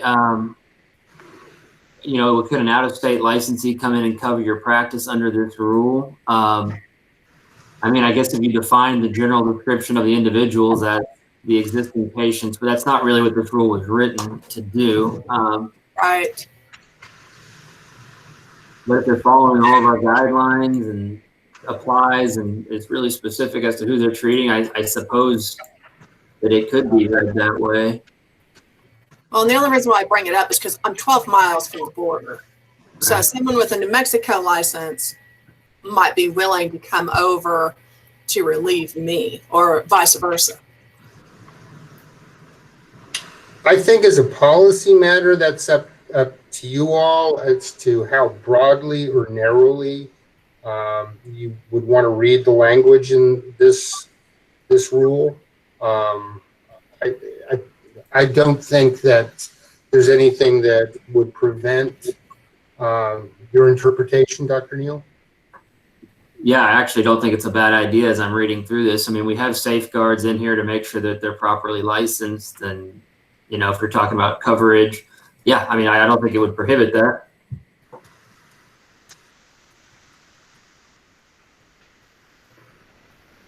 It just, as I was reading through it, it just came to mind. I was like, is this the case where coverage would be applicable?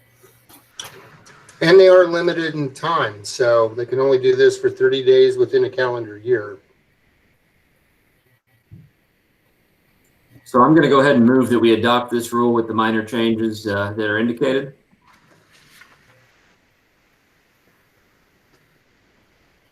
I'll second Wofford. Henry made the motion. Wofford seconded. Is there any discussion?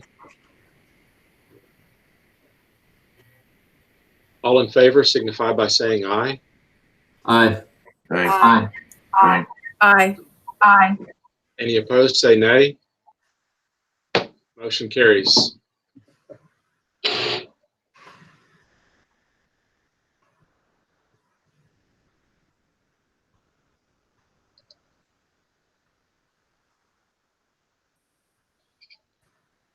This moves us to agenda item number 16, discussion and possible action on adopting the repeal and replacement of certain rules relating to fees, license applications, and renewals.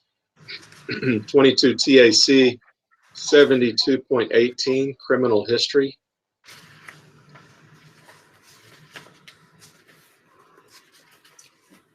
Okay. Board received no comments concerning the proposed repeal and replacement of this rule. Staff recommendation is that you vote to adopt for publication in the Texas Register without changes. Dr. So Henry. moved, Alan. Seconded, Dr. Henry.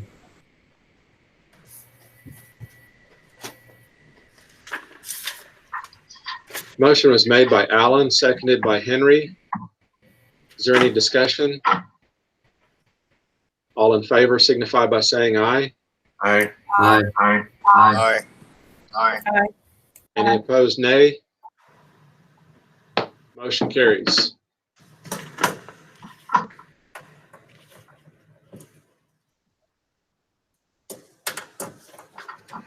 Agenda item 17, discussion and possible action on adopting the repeal and replacement of certain rules relating to patient records and documentation.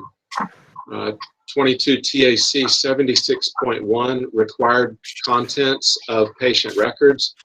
And before I turn it to Christopher, recall that we did have one licensee who wanted to comment on the issue of patient records. If we're able to access that individual, then that would be great.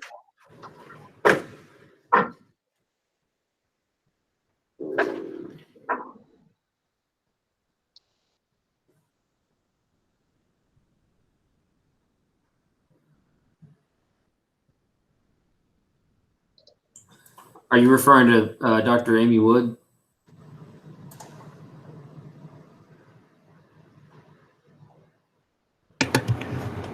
I believe you might be talking about Robert Frazier.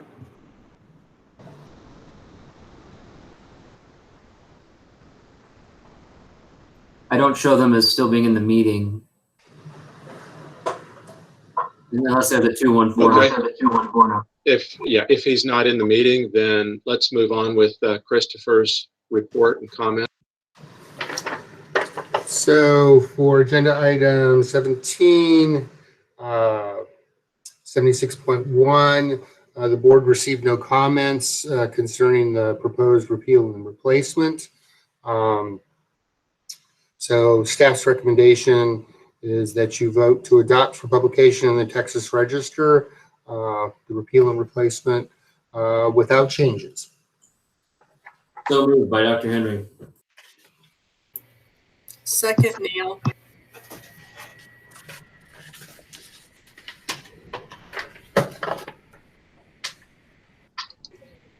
Just to clarify this, is this agenda item 14? This is agenda item 17.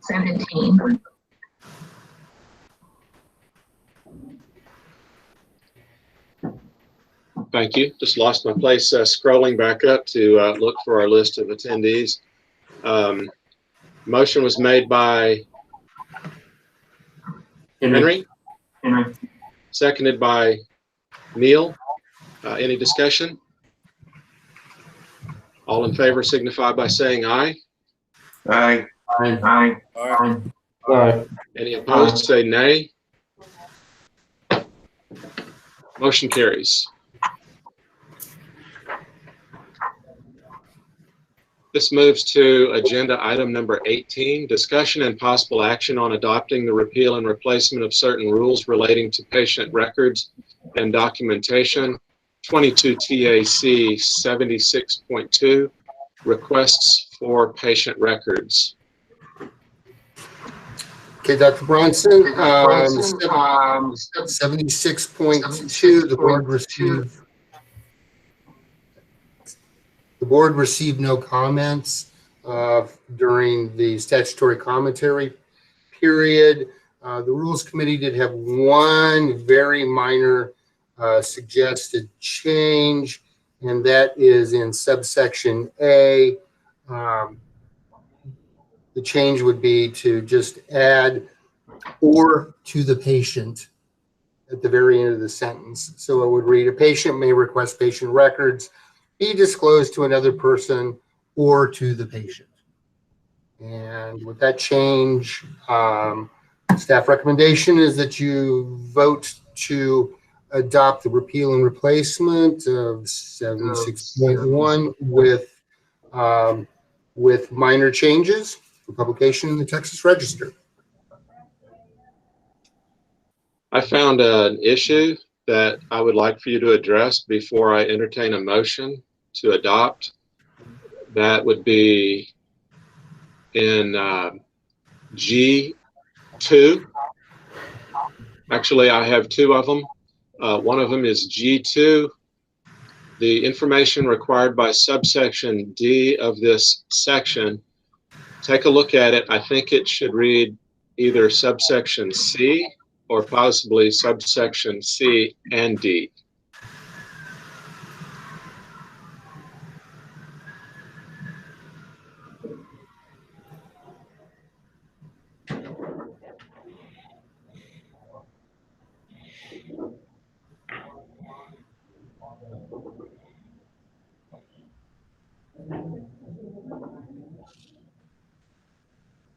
I think we could make it should be subsection C and D.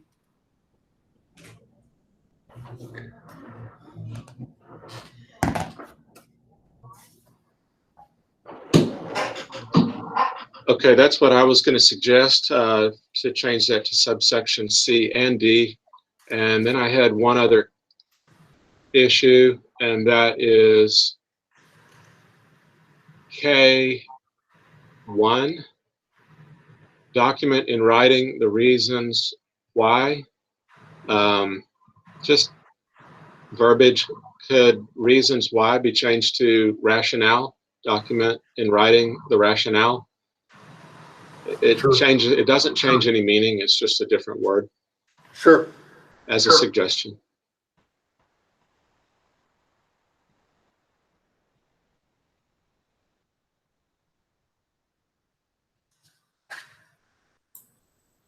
Okay, I'll go ahead and move that we adopt with the proposed changes.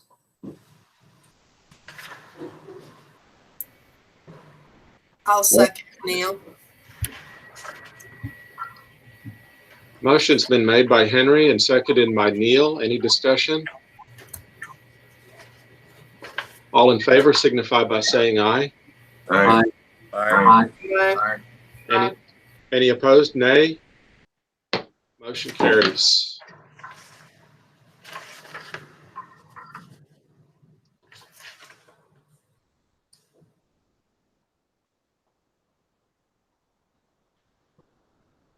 Agenda item number 19, discussion and possible action on adopting a new rule relating to patient records and documentation.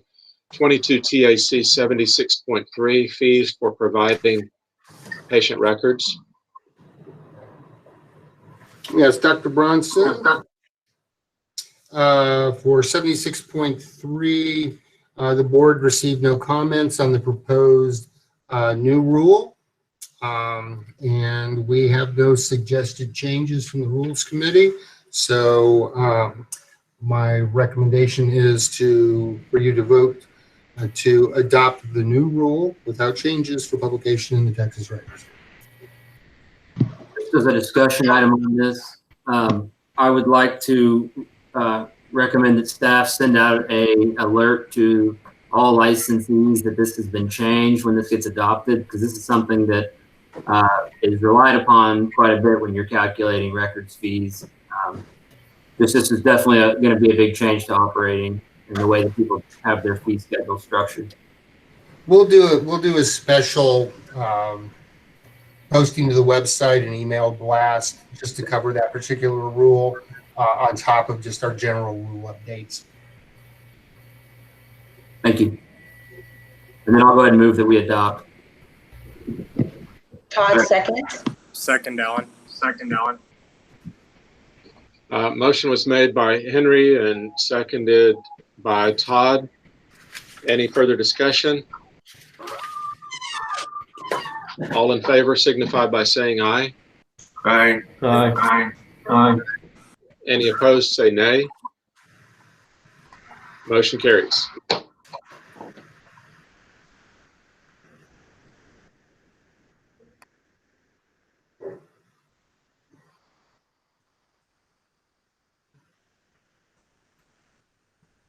Agenda item 20, discussion and possible action on adopting a new rule relating to patient records and documentation. 22 TAC 76.4, duty to maintain and store patient records. Christopher, I will mute my mic and allow you to speak. Okay. Thank you, Dr. Bronson. For 76.4, the board received no comments during the statutory commentary period about the proposed new rule. We do have one change from the Rules Committee, and that is to add one final subsection at the very end that will read, a licensee closing a practice shall comply with all board rules relating to the storage and maintenance of patient records. And I'll let Dr. Henry explain the rationale behind that if he wishes. Yeah, sure. What we're looking at is that we're going to be putting out some specific instruction, but in the meantime, we wanted to reiterate that just because you close a practice doesn't absolve you of your responsibility to maintain those records and alert the patient base as to where those records can be found. So staff recommendation is that you all vote to adopt the proposed new rule with changes for publication in the Texas Register. Wofford, so moved. White, second. Second, Allen.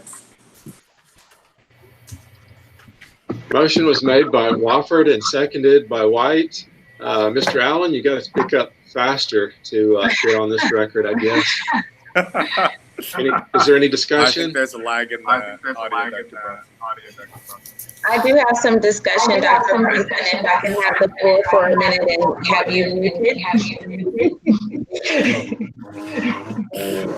So similar to what Dr. Henry was getting at with you all adding K, under E, it talks about being securely stored. Are there provisions elsewhere about what it means to be securely stored, and should they be referenced similarly to how it is in K?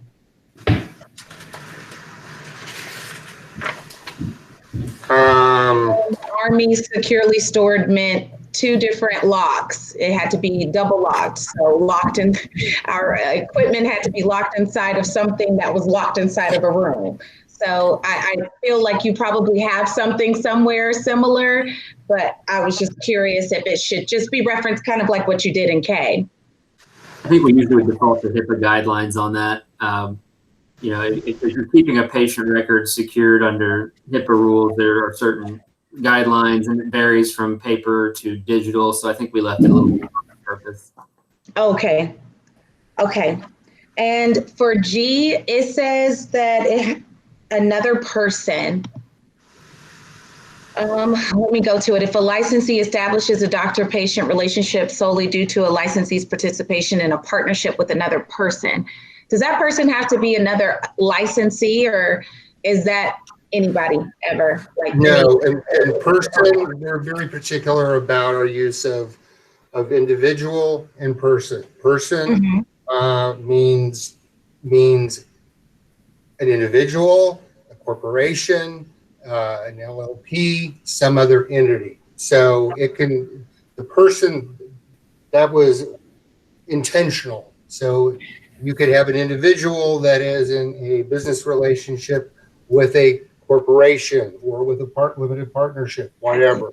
So we wanted to make clear, and that's our rules follow that religiously. Yes, sir. Thank you. That's all I had. I'm prepared to vote. Thank you for the attention to detail too. I know that when I've read these things over and over, sometimes I miss some stuff. So I appreciate y'all taking a look at these. Y'all are doing great. The Rules Committee does a fantastic job. And I'll go ahead and move that we adopt with the proposed change. Wofford, second.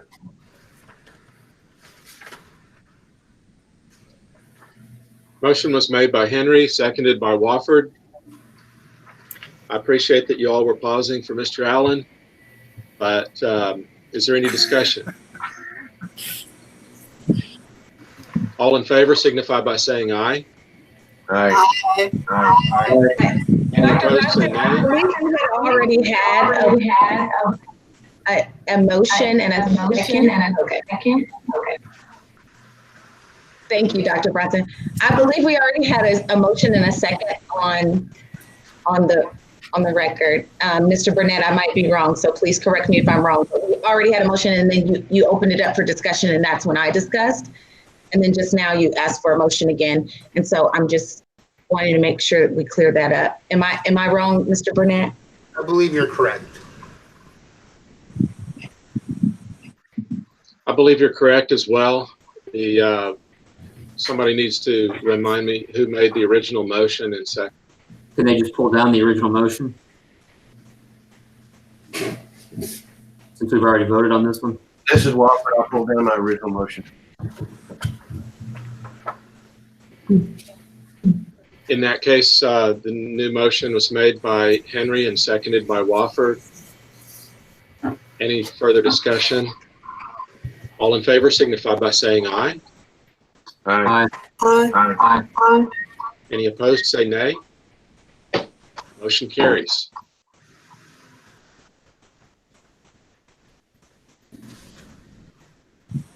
This moves us to agenda item 21, discussion and possible action on adopting the amendment of certain rules relating to scope of practice. 22 TAC 7814, acupuncture. So Christopher, please introduce the item and then just let me know when it's time to call upon a couple of people who requested to speak, Dr. Lance Durrett and Dr. Marley White. I do see Dr. Marley White on the screen. So let me mute myself and then you all can take it away. All right, Dr. Bronson. Yeah, this is an amendment to a proposed amendment for 22 TAC 78.14, the acupuncture rule. We received basically, we received one comment during the statutory comment period from Dr. Larry Montgomery. And just as a clarification, I screwed up in the board material packet. So what was in your board materials was the draft that contained the couple of options that you discussed at the last meeting. Essentially that with the options as opposed to what was actually published in the Texas Register, so that when I sent you that email, what you see in front of you is what you guys agreed upon at the last meeting for publication. So I just wanted to be clear about that.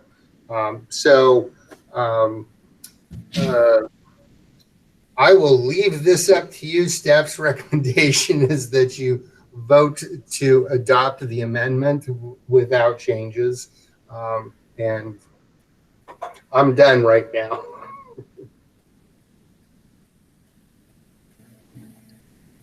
Okay, Dr. Marley White, would you like to speak? Well, I'm hoping the board will vote on extending the deadline for the small group of us that spoke to you in February. And when I listened to your next board meeting, there was another gentleman who had missed the deadline as well. So I was hoping there would be more of us today, but it's just me. So getting my acupuncture permit back is really important. It made a significant portion of my salary, and I've been doing acupuncture since 1989. So I didn't really understand when Dr. Burnett said he was going to pass this or not pass this. I'm not sure. Dr. White, have you had a chance to read what the rule that was proposed that came out at our last meeting? I'm sorry, could you repeat yourself?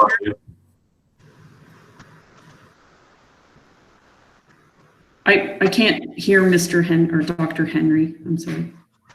I was just going to ask if you had a chance to read the proposed rule that was published last time. The chapter 72, 22 TAC 78.14. Yes. This one. For me, I can't remember. Excuse me, and I apologize, Dr. White. But can you tell me what portion of the rule you're contesting. What part of it do you not like? No, I just wanted to make sure that the extension goes through, ma'am. Okay. So Okay, so I- what you're saying is that our new rule, or the rule that we're considering for adoption today, includes an extension that you want us to adopt. Is Yes. that what you're saying? Oh, Yeah. okay, okay.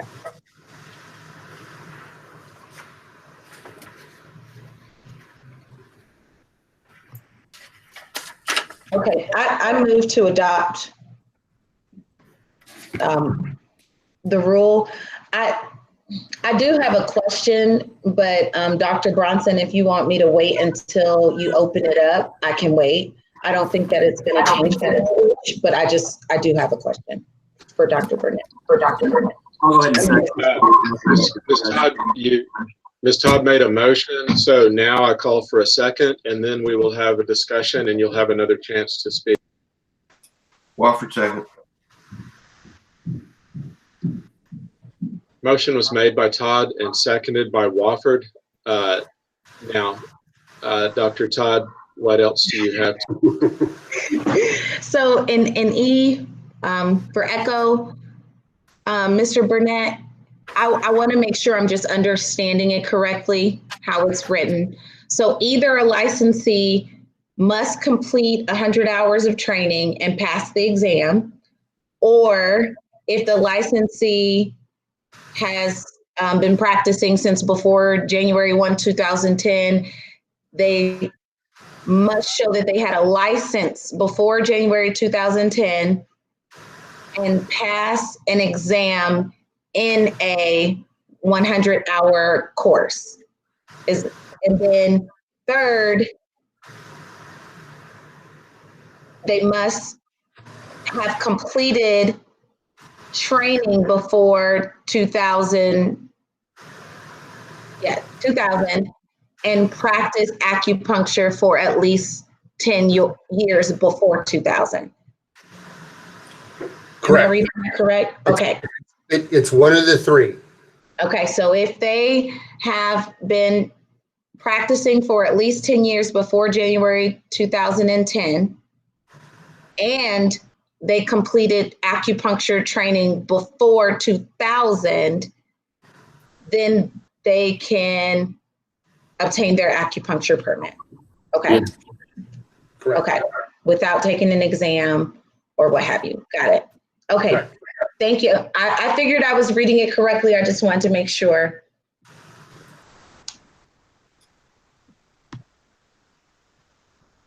Okay, so again, the motion's been made and seconded.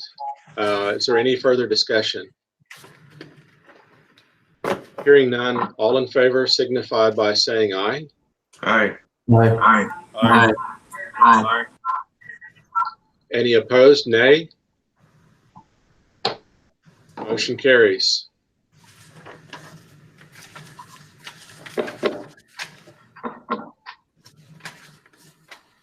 This takes us to agenda item 22, discussion and possible action on adopting the repeal and replacement of certain rules relating to unprofessional conduct. 22 TAC 79.1, unprofessional conduct, change to, quote, inappropriate sexual conduct, end quotes.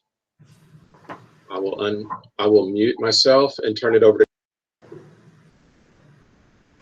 Okay, so for 79.1, the board received no comments from the public during the statutory comment period on the proposed adoption of the repeal and replacement of this rule.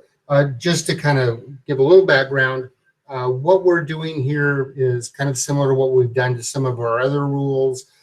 We've taken a rule that had all sorts of stuff in it on unprofessional conduct, which things of sexual misconduct nature, financial, etc. We have broken those out into two separate rules. So you'll see that in when we get up to the next one, which is 79.3. So all the financial misconduct stuff that is in the current 79.1 is going to get moved out into 79.3. And I recommend that you vote to adopt without changes the repeal and replacement of 79.1. This is Wofford. And I want to say this, and speaking for for Dr. Bachman and Dr. Todd, I think they will agree on enforcement. This is desperately needed, and I want to thank the Rules Committee for creating this.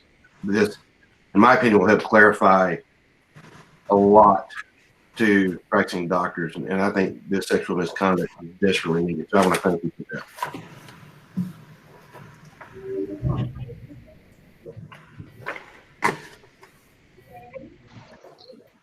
The chair will entertain a motion. Wofford, so moved. Neil seconds. Motion was made by Wofford, seconded by Neil. Any further discussion? Yes, and I know Miss Norma is holding her breath right now, hearing my voice during a sexual misconduct rule. But so I have a couple of things. One, A5, it says request to date a patient. Now I know that's not a legal term, but I just want to make sure our intent is made, because is it okay for them to request to spend quality time together, but it not be a date? Like, I feel like date is such a, like, what? Like, okay, so only if I say I'm gonna buy you dinner, is it not a date if they, you pay for yourself, I pay for mine? Like, I feel like I want to make sure we get to the heart of what it is that we're saying is not okay.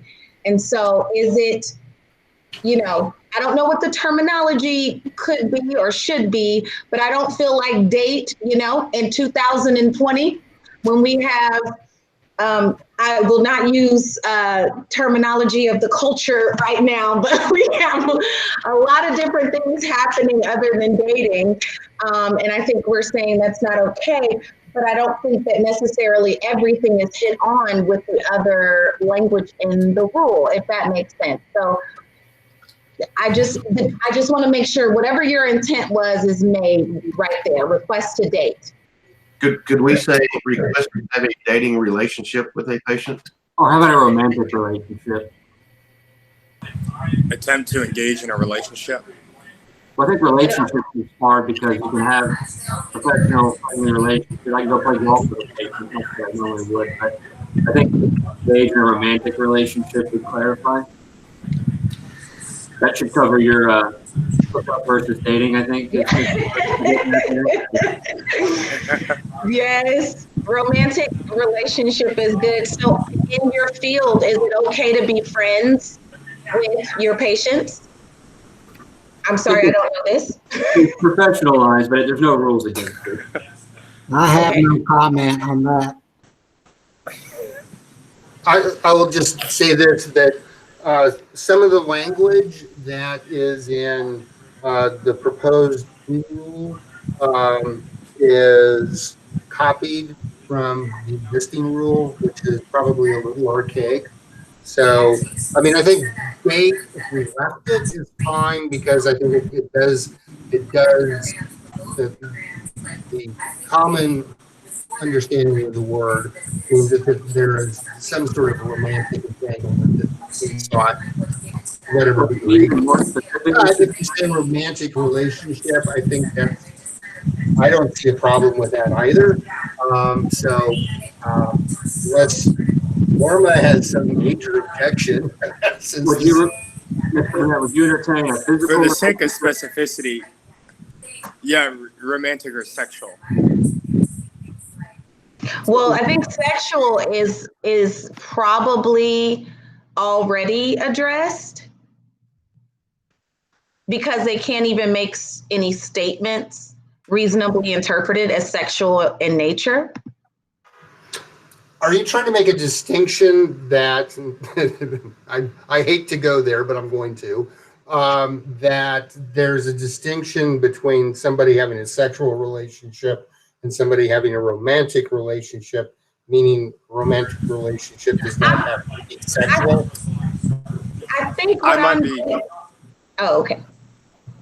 I might be displaying my age, Mr. Burnett, but I do believe in the current time that those two things are distinct. No, I understand. I've got a proposal on that. Can we just scratch request to date and change it to request to initiate a physical relationship with a patient? So, Dr. Henry, just help me understand what your intent is.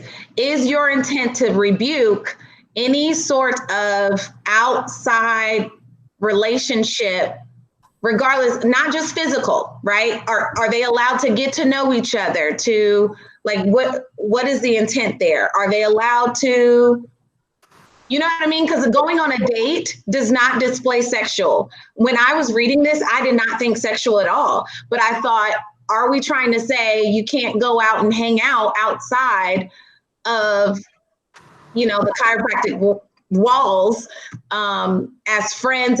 And that's where I'm saying, that's why I'm trying to get at it. What is our intent behind that word date? Are we don't want them to get to know each other? Are we, because I think we're good on the sexual part. I think it might be already, like you can't consensual sexual relationship already in one. Sorry, go ahead. Can I interject here? I think that we need to make it a broader term instead of being very specific. Because yes, most offices, I think it's within our office policy, we do totally discourage a personal relationship outside of a business relationship, even with our staff. So most offices, I think it's a normal practice to discourage any kind of a relationship other than a patient-staff or patient-doctor relationship. Yes, ma'am. Thank you, Dr. White. And in fact, I have a therapist friend who their rules say that they can't even have a personal relationship, friendship, like friendship with someone who, you know, my friend is heterosexual and she can't even have a friendship with another female patient for at least a certain period of time after they've stopped the patient-client relationship. I would agree with that. Like a year or two, right? And I have put that in my office policy specifically. And I think that is the safest thing to do for chiropractors, is to make that very clear. So this is Norma, and I agree with that. Get into a relationship that, okay, I'm sorry. I'm going to let it go, Mr. Burnett. I just wanted to bring that up. I really don't know what the right answer is. I hate when I bring up like what I think is a problem and I don't have like a solution. So I apologize, but I do believe that date should be replaced. Okay, so this rule is pretty focused on sexual conduct. So I'm going to say let's stick with romantic relationship. As far as defining, you know, doctor-patient relationships and what goes on outside of that, that is a very broad topic that I think would substantially change this rule. So I don't think we can go there, but I think we could absolutely replace date with a romantic relationship or a physical relationship. Yes. I think and maybe just initiate a romantic instead of request. I don't know if that's at all something that would be worth it, making a change to as well. This is Dr. You know, just from the experience of the cases that we see, I'm always more inclined to have and I know it's hard, but to have as vague a rule, not vague, but as broad a rule as possible, because when you start to get too specific, it will inherently exclude specific cases that we see.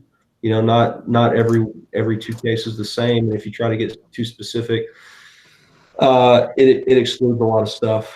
You know, and the sexual misconduct cases are always the hardest ones that we deal with by a long shot, not only because of the nature of the case, but also because inherently there's no evidence in those cases. It's not a documentation issue. It's not a insurance issue. It's, for lack of a better term, they end up being a lot of times, he said, she said, or she said, he said, or whatever.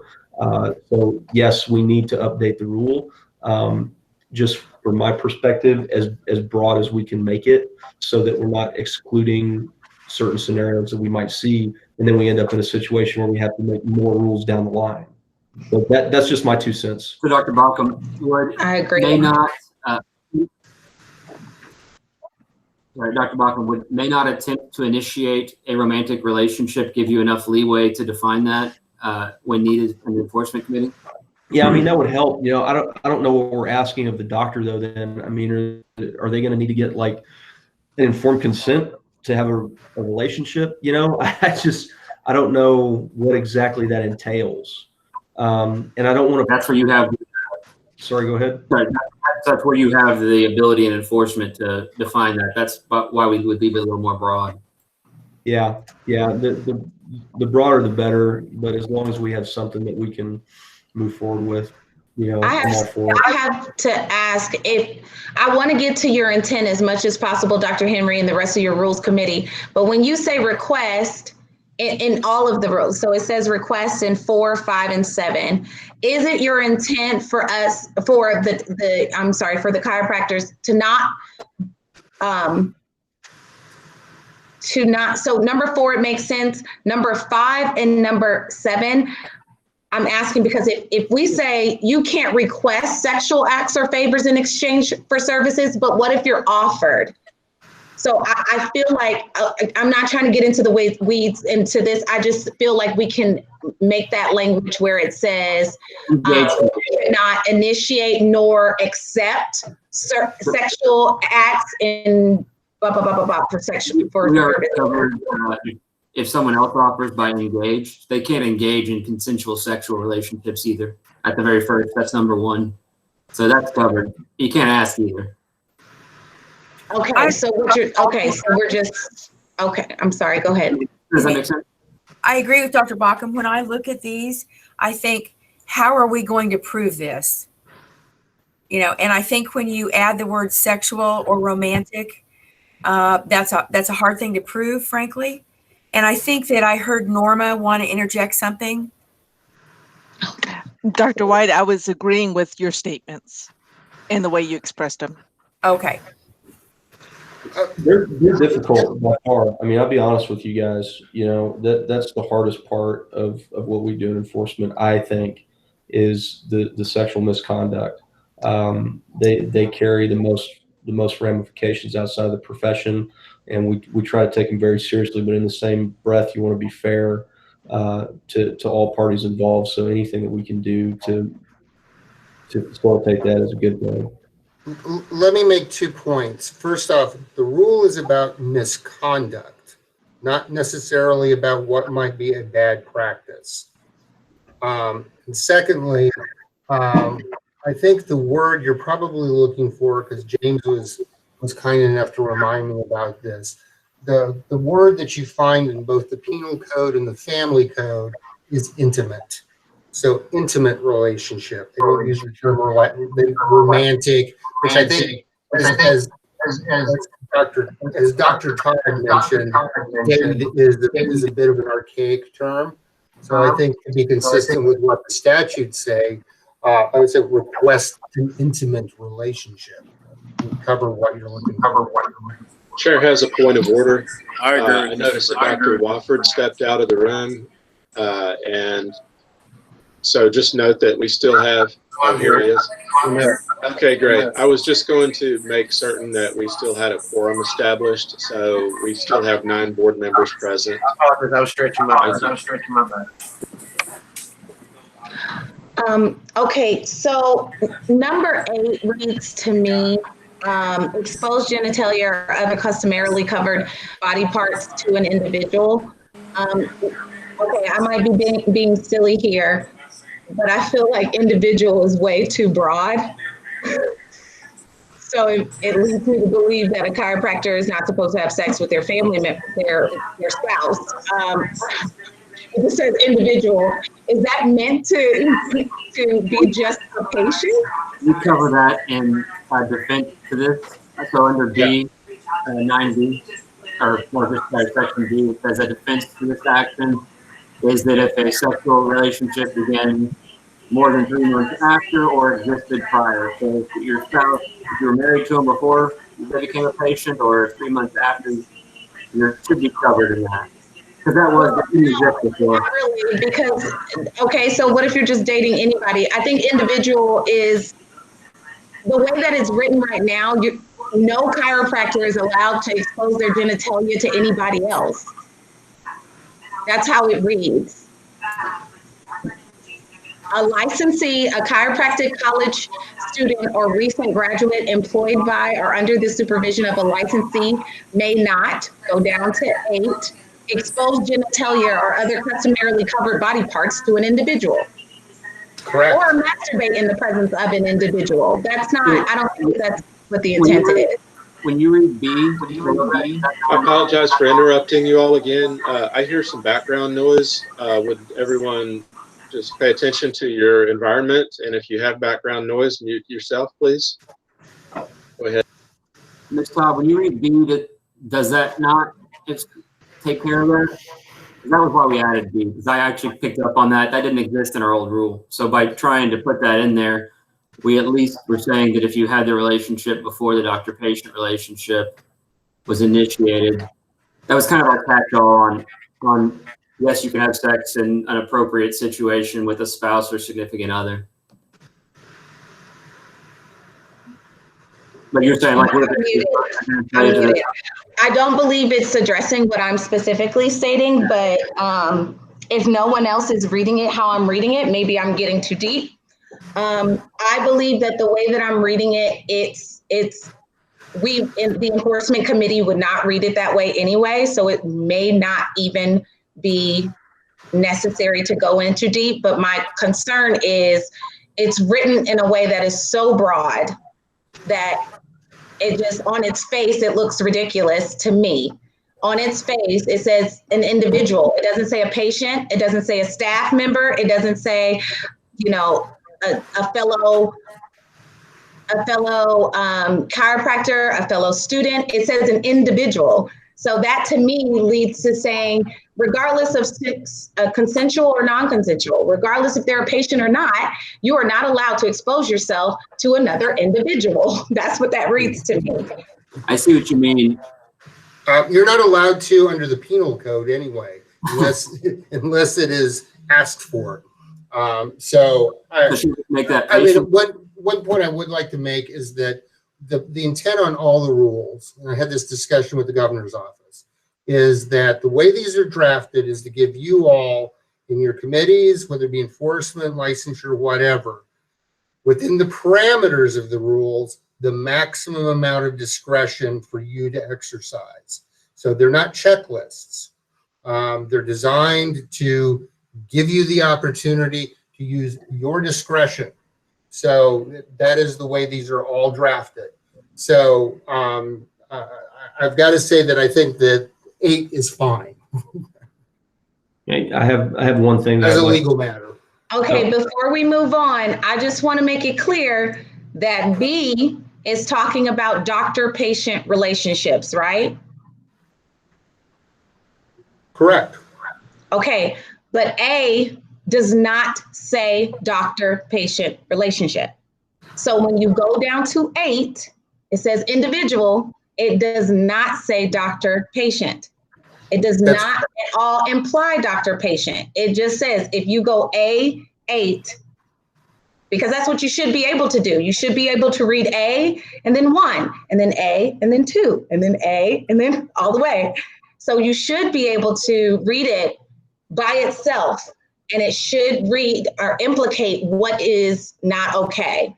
And so to me, again, A8, A9 even, do not implicate what is really not okay as far as inappropriate sexual conduct for a licensee, in my opinion. And I will stop there. No, I think you're totally problem is Dr. Todd. I'm sorry, Dr. Henry, I interrupted you. I'll mute myself and you. Yeah, Ms. Todd, I think you're right. My problem I'm running into is that I don't want to say patient, and I don't want to say, because then you have to list patient, other person in your office, employee. I think it gets too, if we go specific, we have to go really detailed. By leaving it broad, I think we're better off, but yeah, I see what you mean. It makes total sense. Should we add professional into A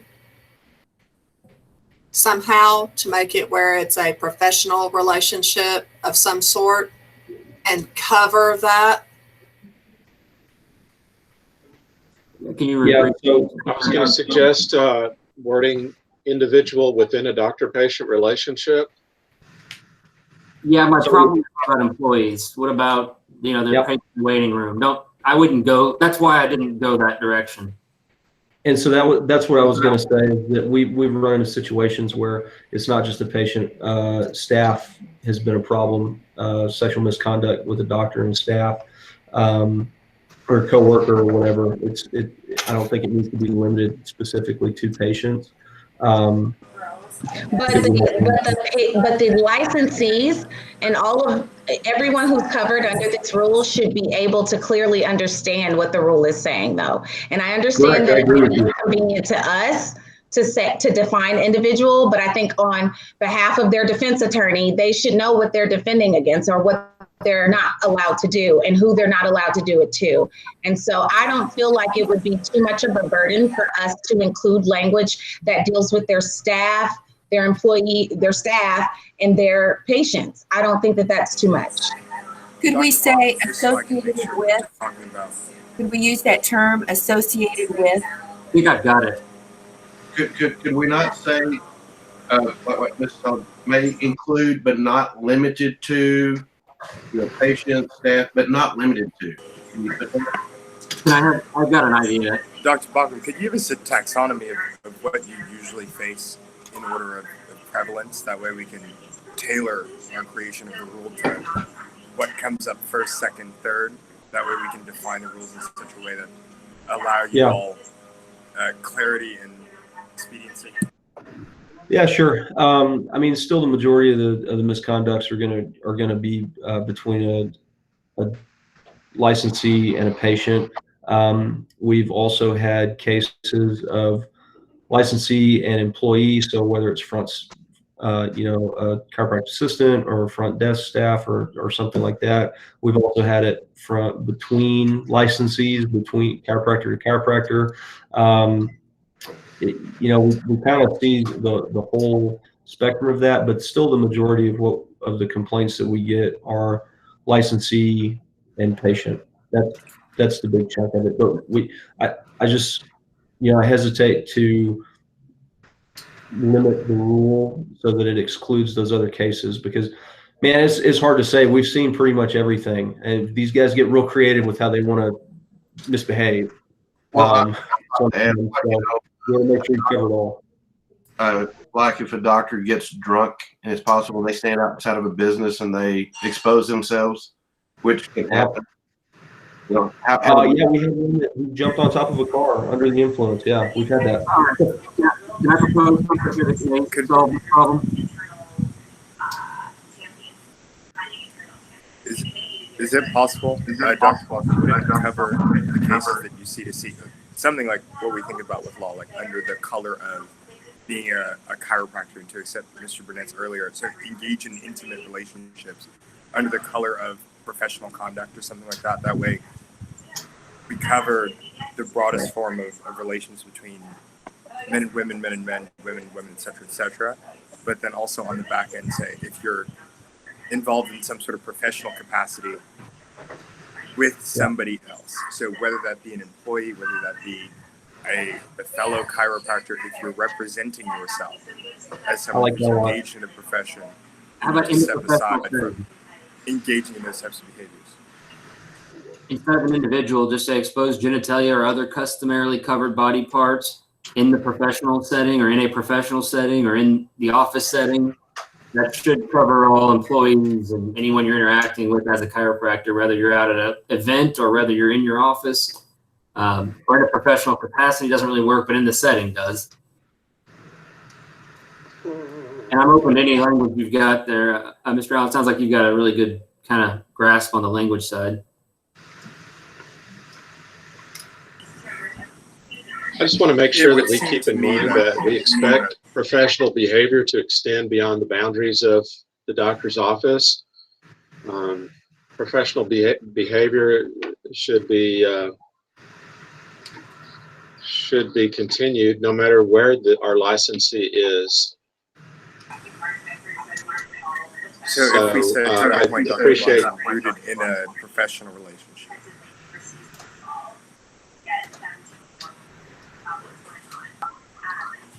So where are we? Dr. Todd, do you have an amendment to your motion? And I would, as chair, I would entertain you to move to amend your original motion, which has been seconded. If you do that, then I'll call for a second on your amended version. So I don't think I made the initial motion, but I do believe the intimate relationship language for number 5 would be appropriate. Now, I hate to bring up something else, but if we're talking about more than just doctor-patient relationship, we're talking about the staff and everything. I don't know if it's covered in B, and I just bring that up to you, Dr. Henry, for later. But the individual itself in 8 and 9, I'm thinking, I mean, Dr. Buckham made such a great point about if somebody jumps on the hood of a car and exposes themselves, that's still inappropriate sexual misconduct, regardless if they're in the office setting. So I don't want it to necessarily be limited to who the individual is outside, like whether or not you work with them. I guess I just don't want it. I think that it's too broad. And so individuals other than, maybe we need to go the opposite route and say who it does not include. But, other than, someone they're in a consensual sexual relationship with, maybe that would be appropriate. What do y'all think? I think you've got enough other laws outside of our board rules to cover exposing yourself outside of the office and a lot of the other stuff. There are plenty of other laws here. To avoid having a substantial change, which would require us to go back to the beginning of the rule proposal process, we have to keep our changes non-substantial. So I think changing some words here and there is fine, but if we totally start expanding or changing it, we may run into a little trouble there with needing to resubmit the whole rule from the beginning. And with all due respect, Dr. Henry, I just want the rule to be what's best the first time around. So I'm going to go with the group. I'll vote as appropriate, but I do believe individuals should be changed. And that is the end of I don't have an amended motion, Dr. Bronson, because I really don't know how to amend this language in a way that I feel like the entire board would be happy. I just want it on the record that my opinion is that individual is not appropriate there. Okay, let's fix date on 5, and then let's see what we can do about individuals. So, Mr. Burnett, I think the proposed change for 5 would be to, is it request to initiate a intimate relationship with an individual? Yeah, request to initiate an intimate relationship. And I guess we have to leave patient until we define it. We definitely don't want to change that to individual. Request to initiate an intimate relationship with a patient or employee. Dr. Henry, could it be an individual associated with the professional practice? Can I hit the sales rep? I think we need to maintain doctor-patient. We're trying to I mean, the rule was originally trying to clarify that there's a line between doctor-patient. I don't even know if we want to make it a rule that you can't initiate a relationship with an employee. It's a terrible idea, but I don't know that we want to make it illegal.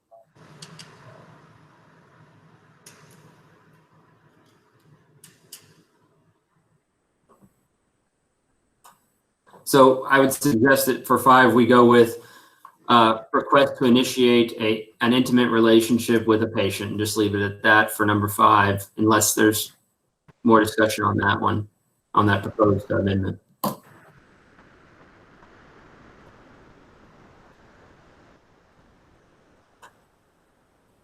All right. So hearing none on that. Dr. Baucom, do you feel like this addresses your concerns? I apologize, Secretary. Okay. I believe it does.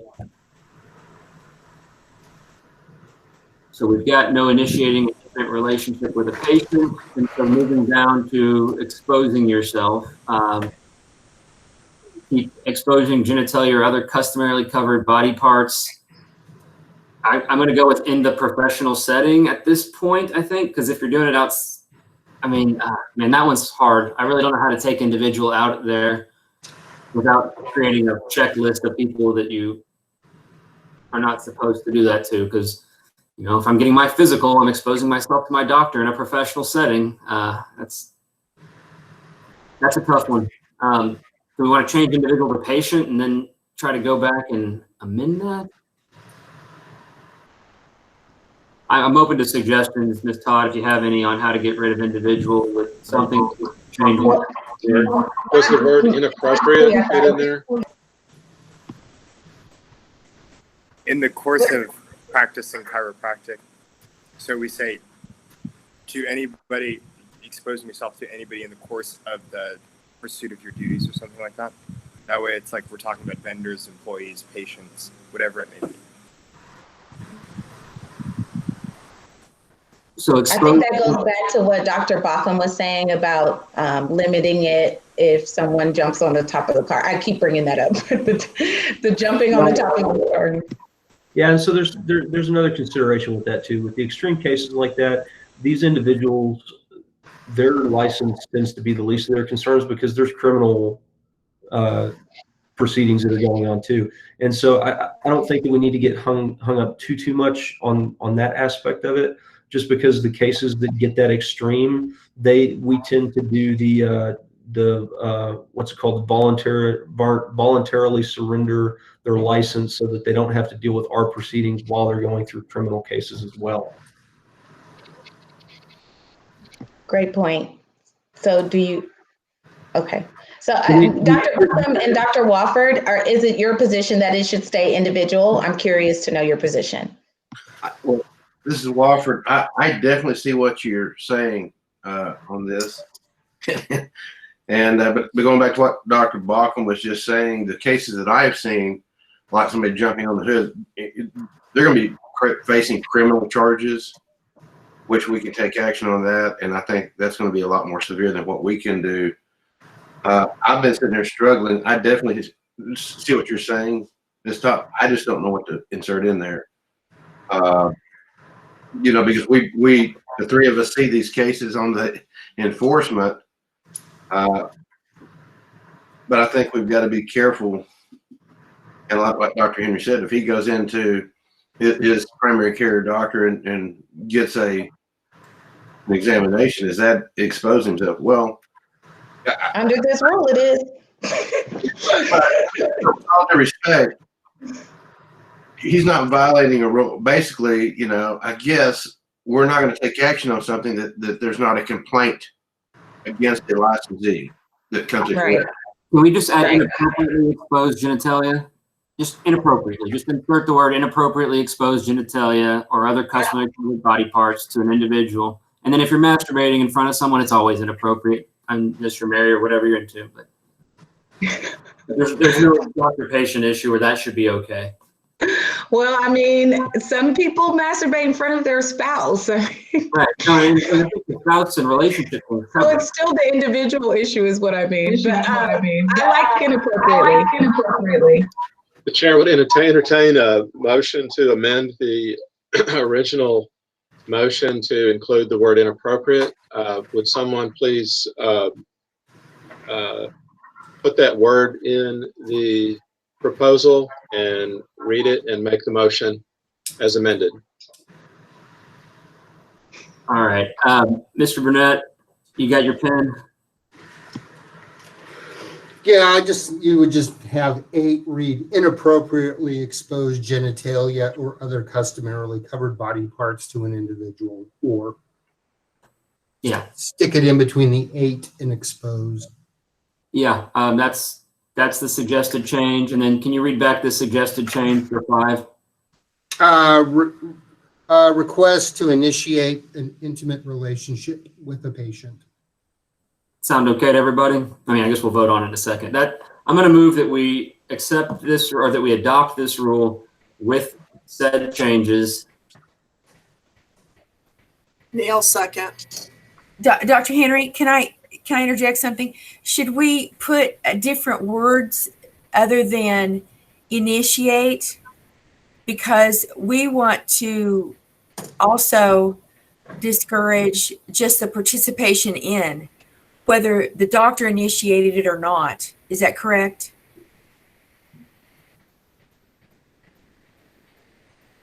Yeah, I mean, engage is already, so if they engage in a consensual, you're saying sexual, we have engage covered from the beginning. I think we were, and this really kind of saying that you can't even ask, not just engage, you can't ask either. Okay. I just thought the word engage would cover, I didn't initiate it, but yet I was the recipient of an initiation and I participated in that.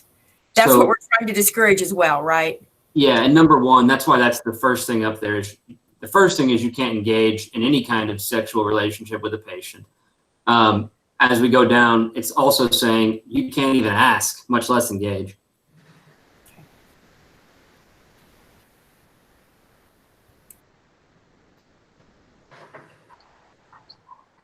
Can I hear an amended draft? I think we already moved and seconded. Dr. Bronson, sorry, I have to step out for a second. So we moved and seconded. That was Henry and Neil, and I call for discussion, and I'm asking for an amended draft. I'm going to call the question. We got to move on. So you're saying I can't hear the rule that I'm getting ready to vote on? Well, okay, yeah. I'll repeat it. So 79.185 will read request to initiate an intimate relationship with a patient. Then A8 will read inappropriately exposed genitalia or other customarily covered body parts to an individual.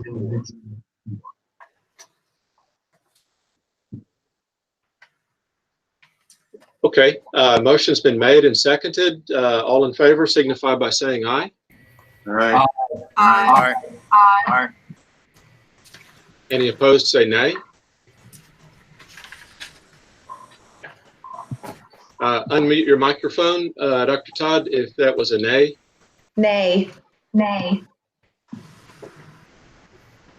Motion carries. Thank you.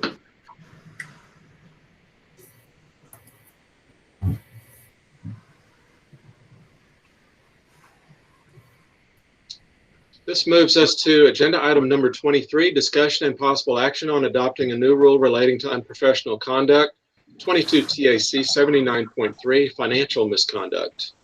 Christopher? Dr. Bronson.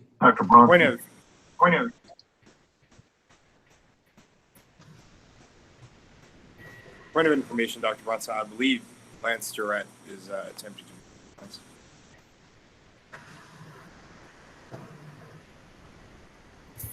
You're muted, Dr. Bronson.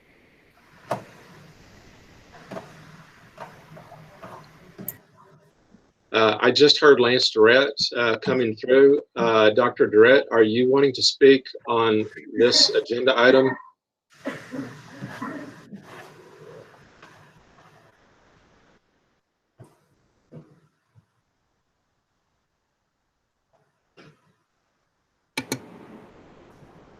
We need to unmute him. Am I muted? Can you hear me? Yes. Ladies and gentlemen of the board, can you hear me? Yes. Okay, good. I just got skipped over when we talked about the acupuncture, and I wanted to let you know I'm still here. So whenever you can recognize me, I am still remaining here for you. Is now a good time? Dr. Durrett, no, we're on a different agenda item now. I apologize for the inconvenience and due to technical difficulties. If you can remain on the line and get through this one agenda item, then we will listen to what you have to say to us. Is that okay with you, sir? Yes, sir. That's fine. Yes, Thank sir. you. That's fine. Thank you. Yes, did you hear me? Yes, did you hear me? We are now on agenda item 23, and I'm going to mute myself and to avoid background noise and turn it over to Christopher. Okay, 79.3, this is the financial misconduct portion of the old 79.1 that we're moving into a separate rule.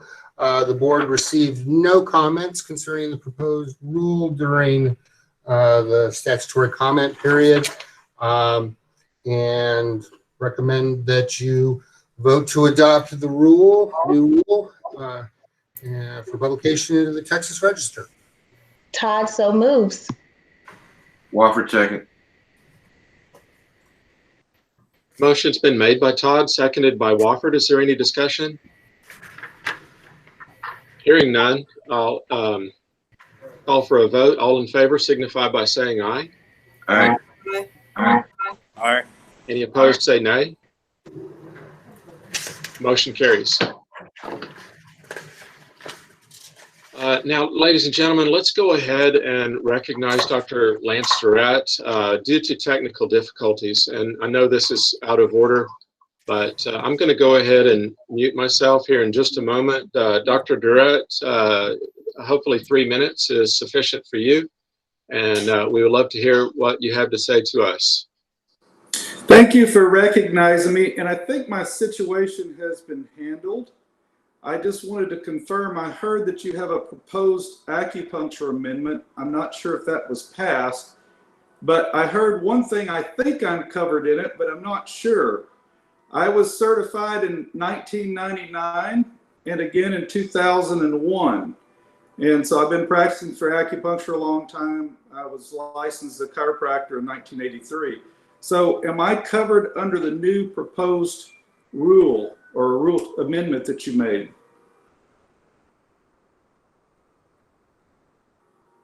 Can you hear me?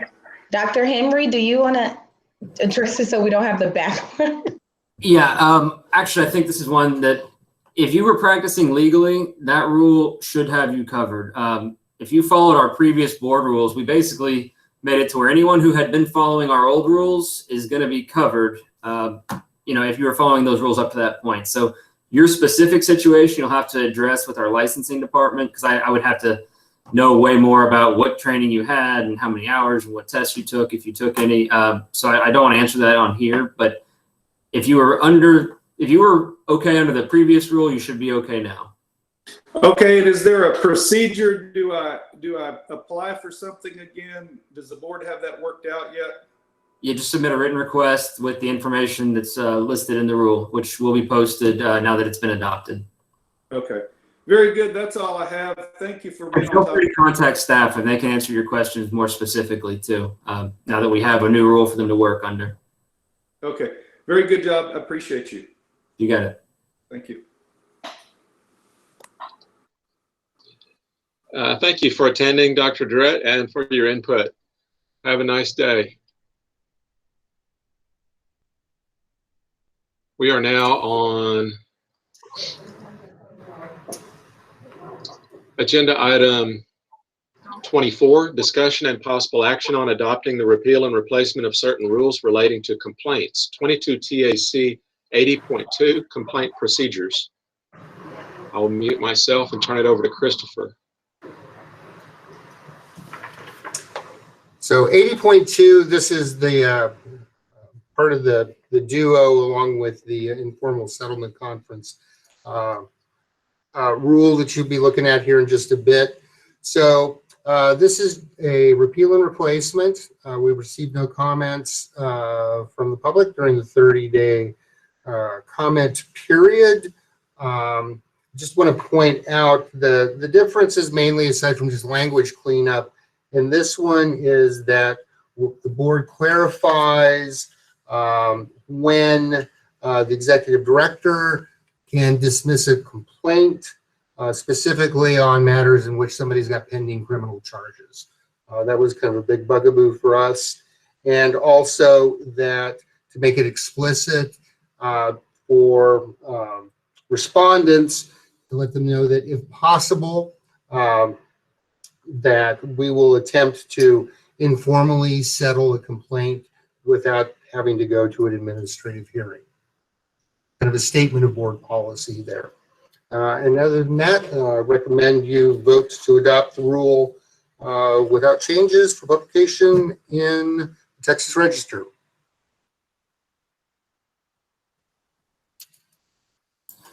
Dr. Bronson, can you note that I'm stepping away at 11:50 and I'll be back in a moment? Yes, sir. Dr. Henry stepping away. It's 11:50. We still have 8 board members on the video conference, and therefore we still have a quorum. I will entertain a motion now on this agenda. I so moved by Gus.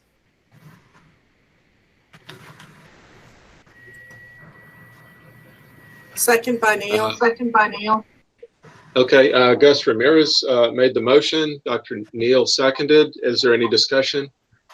I have a discussion on this, and this is the last one that I have notes for discussion for you guys. So just in case you're wondering, under C, really it's a question, Mr. Burnett. Do we have to be so specific on what the complaint will include? And the reason I ask is because I worry that, if it doesn't include the email address, does that mean the complaint gets put out under the rule? And so a good defense attorney gets to say, the complaint didn't have X, Y, and Z. So, this complaint is null and void. Or could we be more general where it just says complaint will comply with, the policies provided by the staff or something like that? The point of the specificity in this rule is because of the problem that the board has continually had with complainants filing complaints with incomplete information. So this is to say, if you're going to file a complaint, you need to have this stuff. I was thinking that, but I'm wondering if that's more appropriate for the complaint form, only because these rules are really for licensees. So the rules. No, ma'am, that's not correct. So the complainant is expected to read this rule before making the complaint? This says what is required by a complainant in order for us to process a complaint. The complaint form will include all that information. Okay. So basically, I guess what I'm getting at is if the complainant doesn't do it, we're just saying we're gonna, if you miss an email address, if you don't know the email address of the licensee, then you know what I mean? Like, I just feel like that's a little specific. And that could just be on the actual form. It doesn't need to be in the rule. But okay, I'll stop. The violation occurred for L.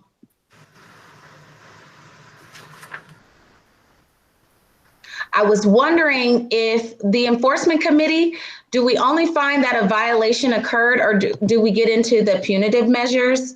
Because I know in our committee meetings, we normally discuss more than just whether or not there's a violation occurred. We also discuss a recommendation for the board. Is that something that's a requirement, or is that just something that we do just for fun? Like,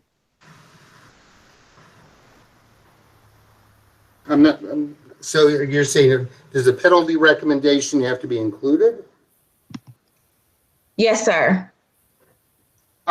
That is up to you. That is within the discretion of the committee. Okay. The statutory maximum for a penalty for anything under the board's jurisdiction is $1,000 per day for violation.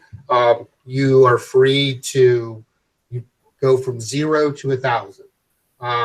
So, and in general terms, what we have found is you might recommend something, and within the context of trying to negotiate an agreed order, there may be a change in that. So there may be some back and forth. So that's why we don't really include that in there.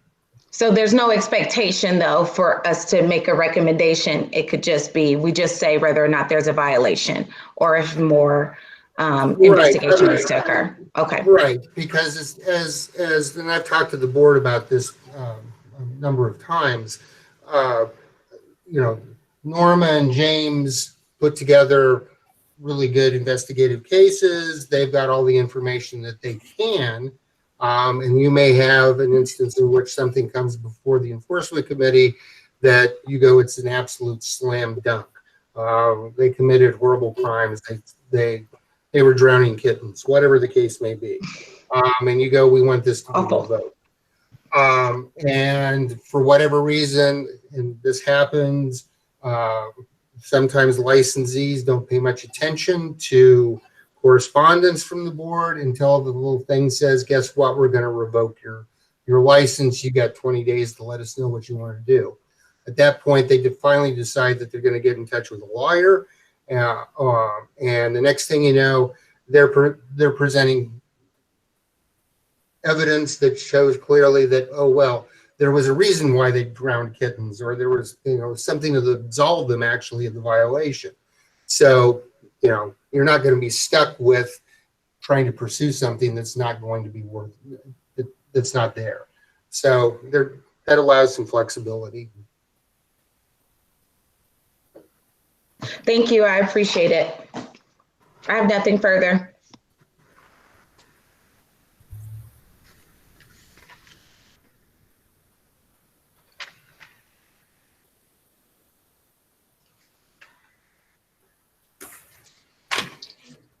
So did we have a motion? Yes, I believe Mr. Ramirez motioned, and I believe Dr. Neal seconded. That is correct. Dr. Bronson, Ramirez made the motion.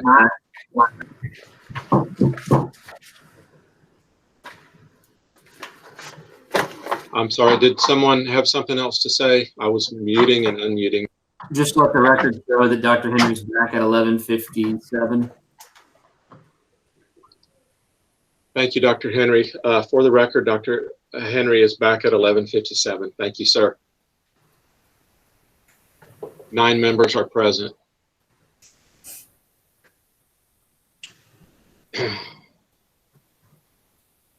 And interesting, we have Dr. Durrett still on the screen. I was thinking the same thing. Quite entertaining. Thank you, sir, for that. We needed it at this point, actually.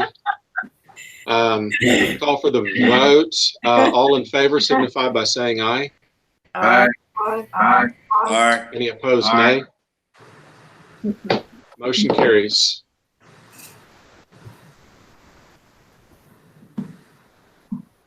Agenda item 25, discussion and possible action on adopting the repeal of certain rules relating to complaints. 22 TAC 80.8, default on student loans.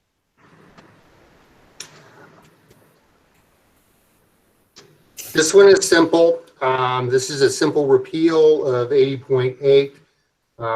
The reason why we're repealing it is because the law changed and we no longer have the authority to take any action on somebody for a student loan default.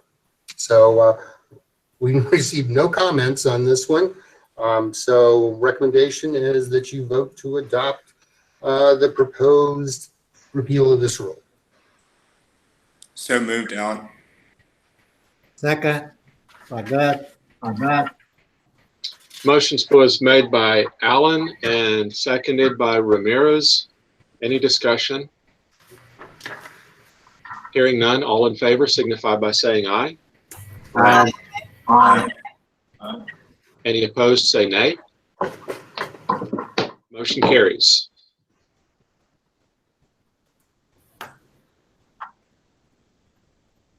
Item number 26 on the agenda, discussion and possible action on adopting a new rule relating to complaints. 22 TAC 80.11, informal settlement conferences. So this is a proposed adoption of a new rule. Dr. Wofford and Dr. Baucom's informal settlement conference rule. I think we've got all the language taken care of in there. We received no comments from this from the public during the statutory comment period, and staff recommendation is you vote to adopt the new rule without changes for publication in the Texas Register. Dr. Bronson, before you entertain a motion, I was wondering if Dr. Baucom has made it back. I know that he had stepped out a little while ago, and only because this rule is concerning his informal conferences, I want to make sure he's here and if he has anything to add or say. Thank you for recognizing that, Ms. Todd, Dr. Todd. I do not see, and I didn't hear Dr. Baucom announce that he had left, so I will just recognize that we still have 8 board members present, which is a quorum, and we can go to vote on the item. And then as soon as he comes back in, if somebody would make sure that he brings that to my attention.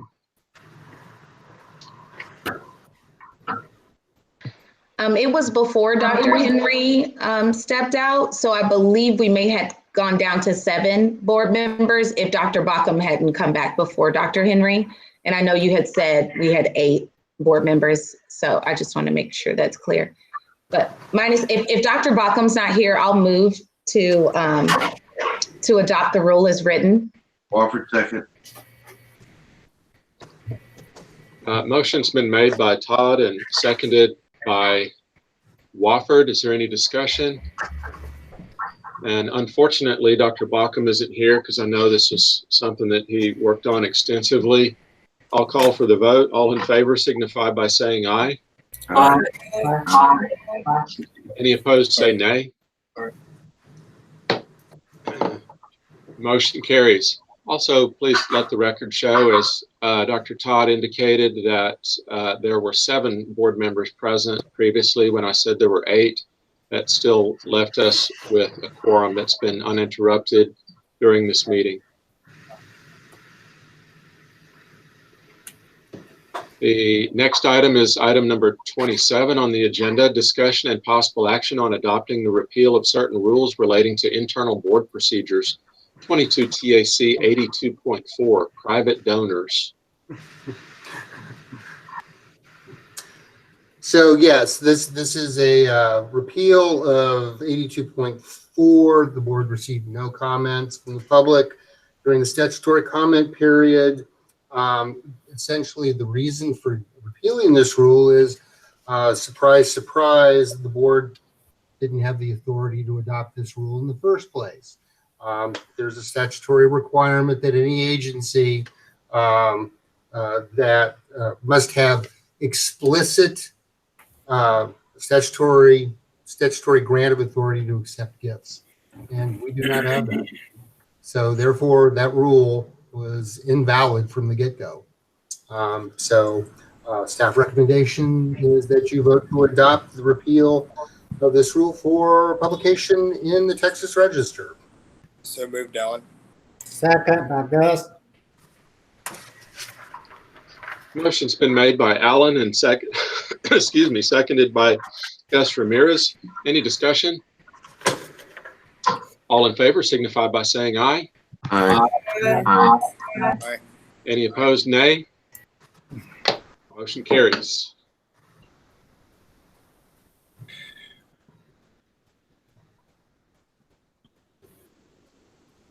The next section is proposed rules, and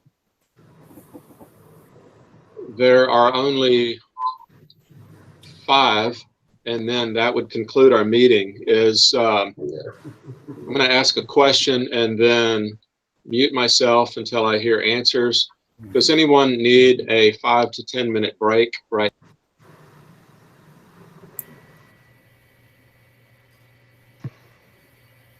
No, sir. No, sir. Okay, hearing none, we will. Hang on a second. I'm good. Hang on just a second. Okay, a couple of people wanted to stop. The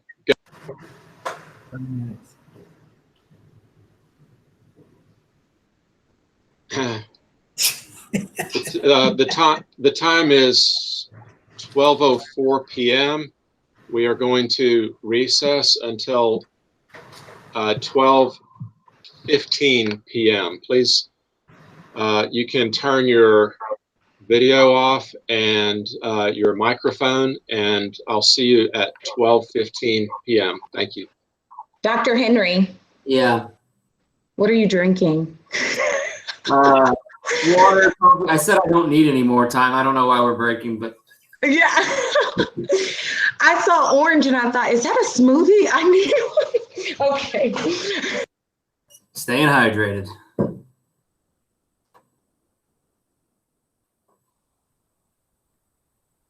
You're muted, Ebony. Dr. Henry, when is our...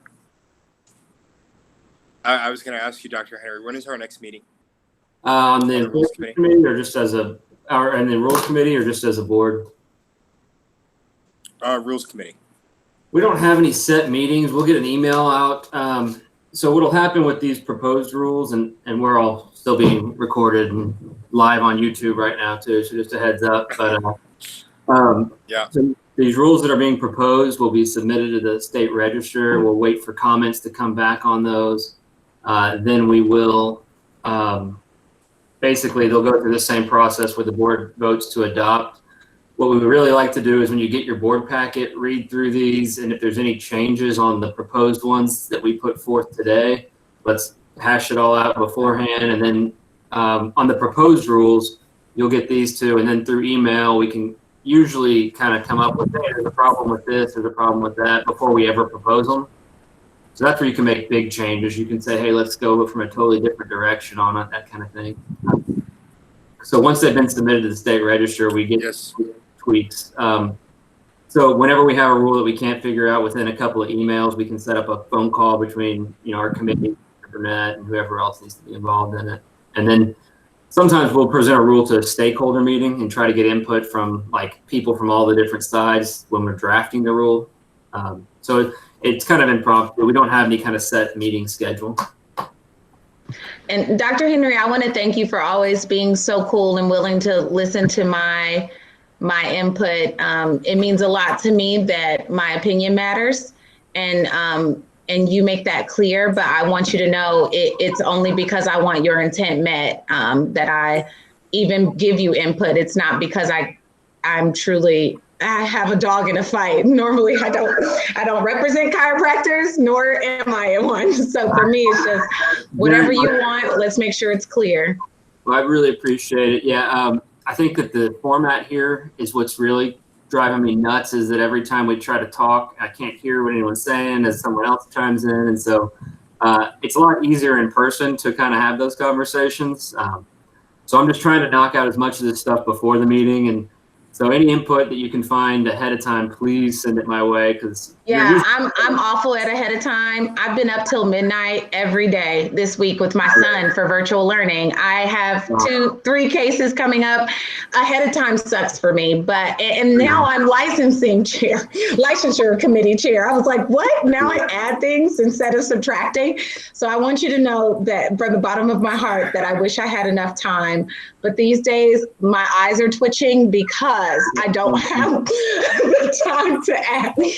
So I normally get it done right before our board meeting. I'm just like frantically just trying to read it, but I'll try.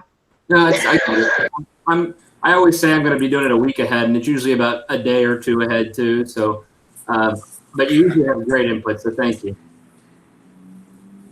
Ms. Todd, a close family member, my mother is a lawyer, and so I was always taught that English is a very precise language and we should use it as such.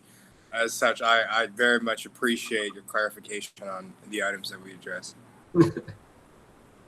Dr. Baucom, there you are. I needed you.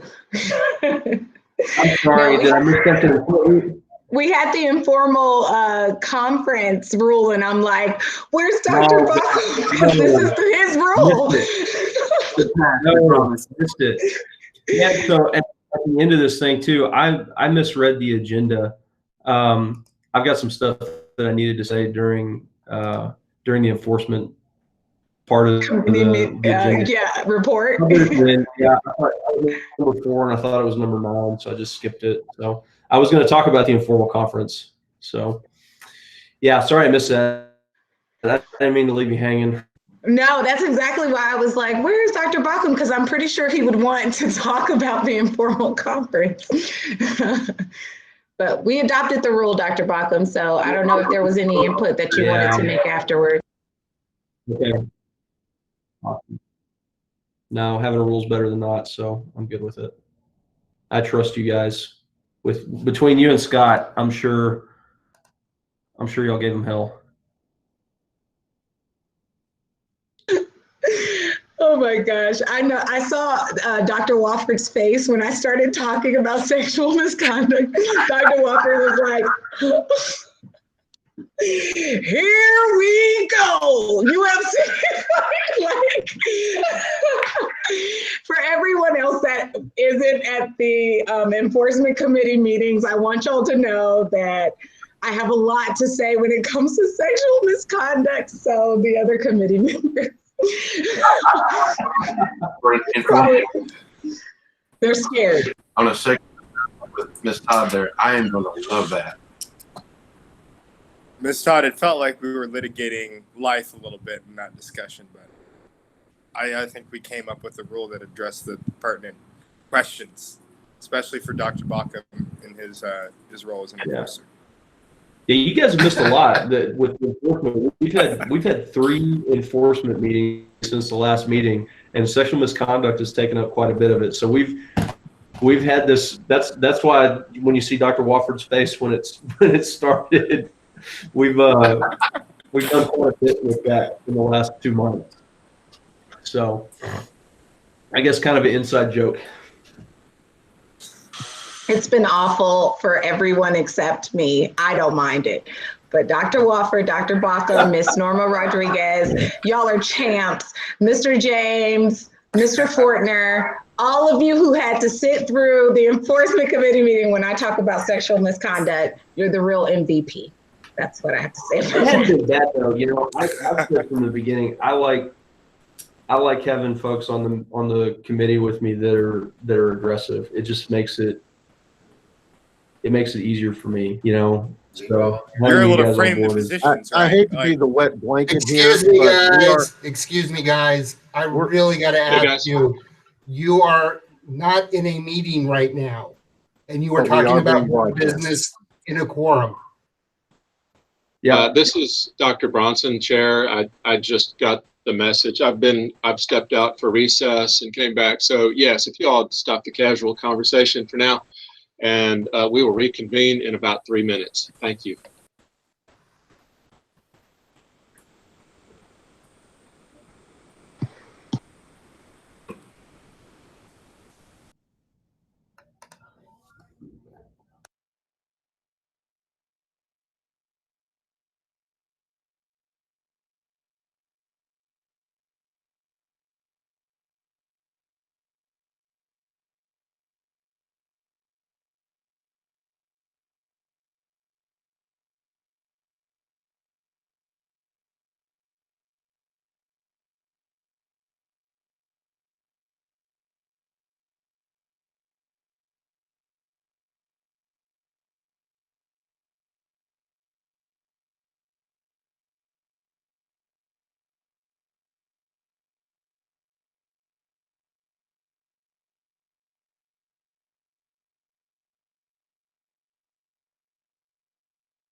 Okay, everyone, this is Dr. Mark Bronson, president of the TBCE.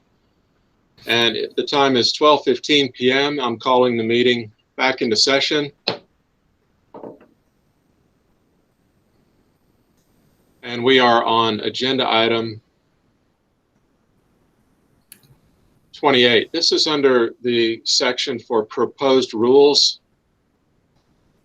Before I get going on it, I need to confirm a quorum. So we're going to have roll call once again. I'm going to mute myself and ask Dr. Wofford to call the roll. Okay. We have Dr. Bronson. Dr. Henry. Present. Dr. Bachman. Dr. Bachman. Dr. Neal. Present. Dr. White. Present. Dr. Todd. Here. You guys. Mr. Brandon Allen. Present. Mr. Gus Ramirez. Present. Scott Wofford present. All present except for Dr. Bachman.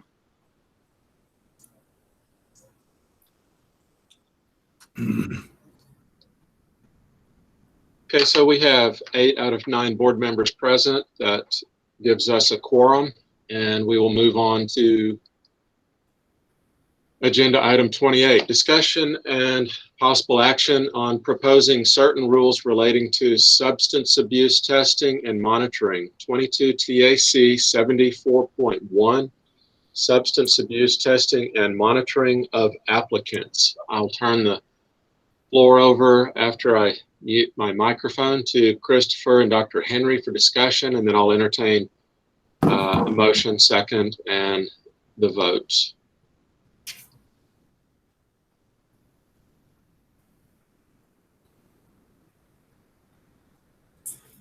You're muted, Mr.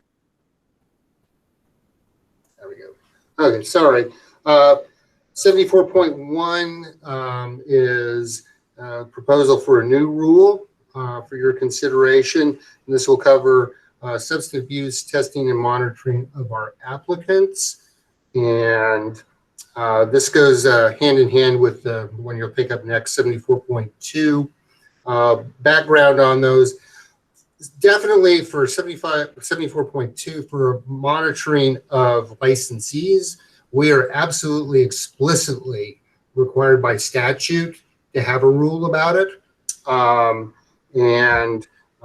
Because we do kind of the same sort of things, although there's a slightly different legal avenue to it, we do the same thing for applicants. We thought it best to put down in rule what the parameters are of that testing, if somebody is going to be subject to it, and what the restrictions are for both the person that are going to testing and for the board, so everybody knows explicitly what they're going to be facing. I guess the best way to look at both of these rules is that we're just putting down on paper what we do in practice already. So recommend that you vote to propose for publication in the register the new rule. So moved, Alan. Second. Forgot. Motion's been made by Allen, seconded by Ramirez. Is there any discussion on this item? I'll call for a vote. All in favor signify by saying aye. Aye. Aye. Any opposed, say nay. Motion carries.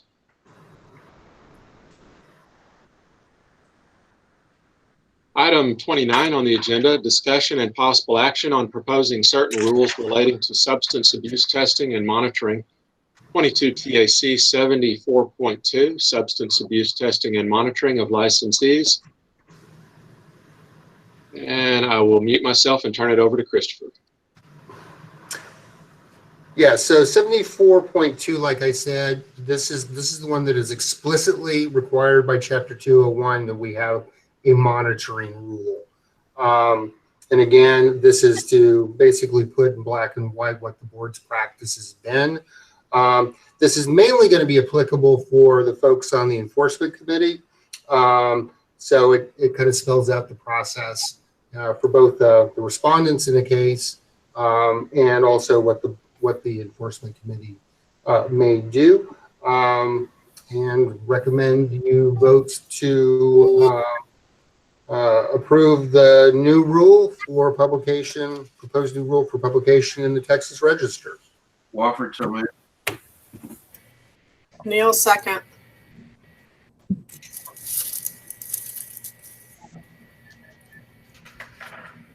Motion by Wofford, seconded by Neal. Is there any discussion? All in favor signify by saying aye. Aye. Any opposed, nay? Motion carries.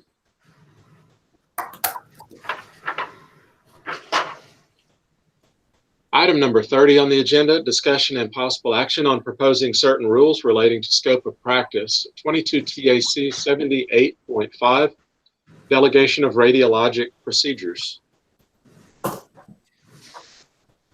Okay, 78.5 is also a rule that we are statutorily required to have.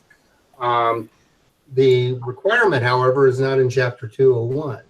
It is in Chapter 601 of the Occupations Code, which is the radiological technologists statute. But the board is required to have some very simple rule, or simple or complex. It's up to the agency. Ours is probably as simple as you could possibly get, and recommend you vote to publish the new rule in the Texas Register. So move. I guess. Before we do that, I would just want to be really clear that this rule is doing what we intend for it to be doing. I'm sorry, Dr. Henry, point of order. I have a motion and I'll call for a second and then we can have discussion. I hadn't heard the second, sorry. I did not hear a second, and that's the reason that I had to interrupt you, and I'm sorry. Second, Bachman. Motion's been made by Gus Ramirez, seconded by Dr. Baucom. Now I'll call for discussion. Dr. Henry, you have the floor. All right. So I'm pulling up 78.5. Right. It's sorry, I lost my place here. There we are. So the delegation of radiologic procedures, the way that we wrote this rule, and Mr. Burnett, you may have to comment on this, but it means that we can train our own radiology technicians as long as we are properly supervising them. Is that the correct interpretation of this rule? Yes, let me kind of explain what 601 does, just for some background. So Chapter 601 covers all the licensing requirements for radiological technology. And there's this long laundry list of different kinds of licenses and different kinds of training and how you get a license with that particular board, yada, yada, yada. Buried down at the bottom of it is this provision that says, oh, well, none of this stuff applies to somebody who is a practitioner. And so chiropractors fall under that definition. So that means none of you as licensed chiropractors have to get a certification or license from the radiological board. Okay? It then lists, it talks about how delegation authority is something that you guys can do as well. And there's no requirement that whomever you delegate radiological procedures to has to have any kind of permit or license. But the board, the 601 then says that any regulatory agency that has practitioners, including you all, has to adopt a rule about this. And so that's where we ended up. It's kind of a belt and suspenders rule because really this is covered under the general delegation rule anyway. But because 601 says specifically we have to have a rule, this is what we ended up with. But basically, if you have someone that you are employing to do radiological procedures, you've got to make sure they're adequately trained. You've got to supervise them. We did say that you got to be on the premises when delegated procedures performed. I think that's probably the most substantive thing in the rule. So I have a question. Does this mean then that we do not have to get a permit from the medical board to allow our assistants to take x-rays as they have? It's my understanding we had to do that beforehand. Apparently, And that we had to claim some sort of a geographic hardship, which would, so you're saying we don't have to do that now, Mr. Burnett? Not based on what 601 says. Double thumbs up to that. May I just add? Double thumbs up. Now, that doesn't get you out of any of the requirements that you might have by having an X-ray machine. And you know, I think it's dishes that handles that. Anything that uses radioactive materials. But that's not addressed in this rule at all. Do we know who brought this rule up? I mean, who? Yeah, kind of me. Thank you. Thank you so much. That's wonderful. No, it was just digging around trying. One of the problems that we face in other regulatory agencies is that for the most part, everything that we're supposed to be doing by or required to have a rule on should be in our statute. But there are other statutes floating around out there that impose a legal requirement on the board to adopt the rule. And this is an example of that. And then when will this actually be in effect? If it gets published after this meeting, it will be up for adoption at the November meeting, and when the 17th, I think we're going to have it somewhere around in there. Assuming you adopt it then, it would become effective 20 days after it's submitted to the Secretary of State's office, and that generally for proposed rules happens the day after the meeting, assuming I get to it.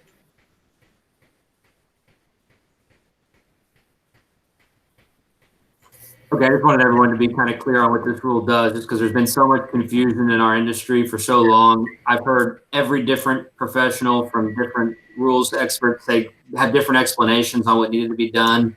So this is clarified, it's researched.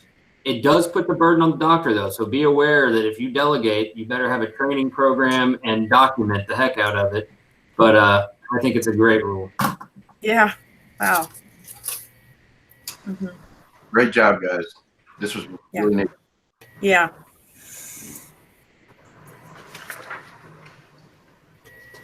It, as Dr. Henry was saying, it does put the burden on the doctor, the licensee. So this could open up a whole new avenue of training for EAs. I can see lots of things coming because of this.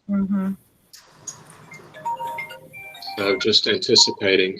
So the motion was made by Gus Ramirez and seconded by Baucom. We've had discussion. Is there any further discussion? And hearing none, I'll call for the vote. All in favor signify by saying aye.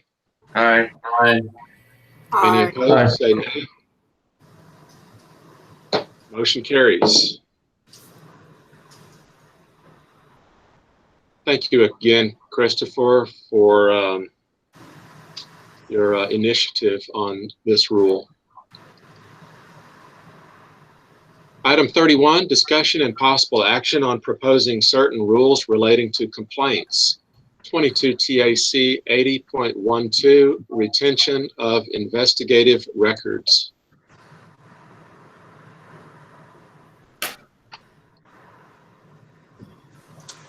So 80.12 is another rule that we need to have because we need to have another rule. There is a requirement that we have in general requirement in chapter 201 that we properly deal with investigative records. It's not specific. And we kind of got, I wouldn't say we got dinged in the audit on this.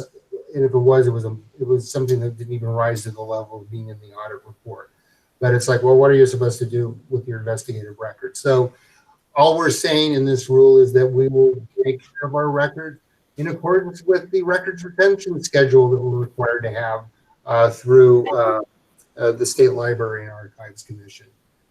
So this rule doesn't do much of anything at all, but we need to have it. I motion to adopt the rule. Todd. Second. White, second. Motion by Todd, seconded by White. Is there any further discussion? Mr. Burnett, is there a reason why we use information as opposed to the records? I just thought that was a particular reason. Because we may have it covers more than just what would be in a document or possibly a CD. We can have like a synopsis, information, and this is more kind of a term of art with State Library and Archives. Information for them is broader than document and records. I figured so. That's why I was like, is that something that needs to be clear, that this is much broader than just whatever's in the investigation report? This is any information dealing with a complaint at all. So that's right. Yeah. The goal behind all of this, well, the goal behind the thinking is that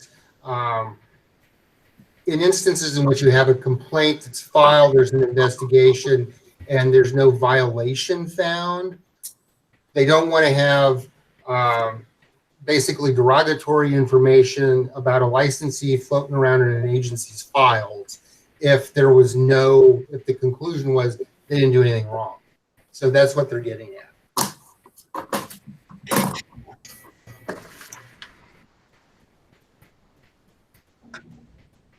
Any further discussion on the item? Hearing none, I'll call for a vote. All in favor signify by saying aye. Aye. Aye. Any opposed, nay? Motion carries.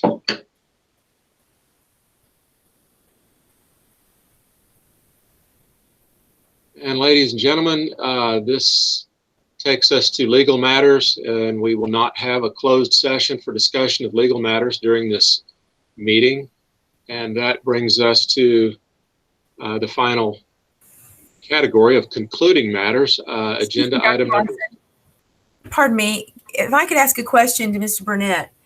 For the sake of transferring information to the TCA concerning some of our legal matters, do you have anything to add to the court case that's going to be heard in September?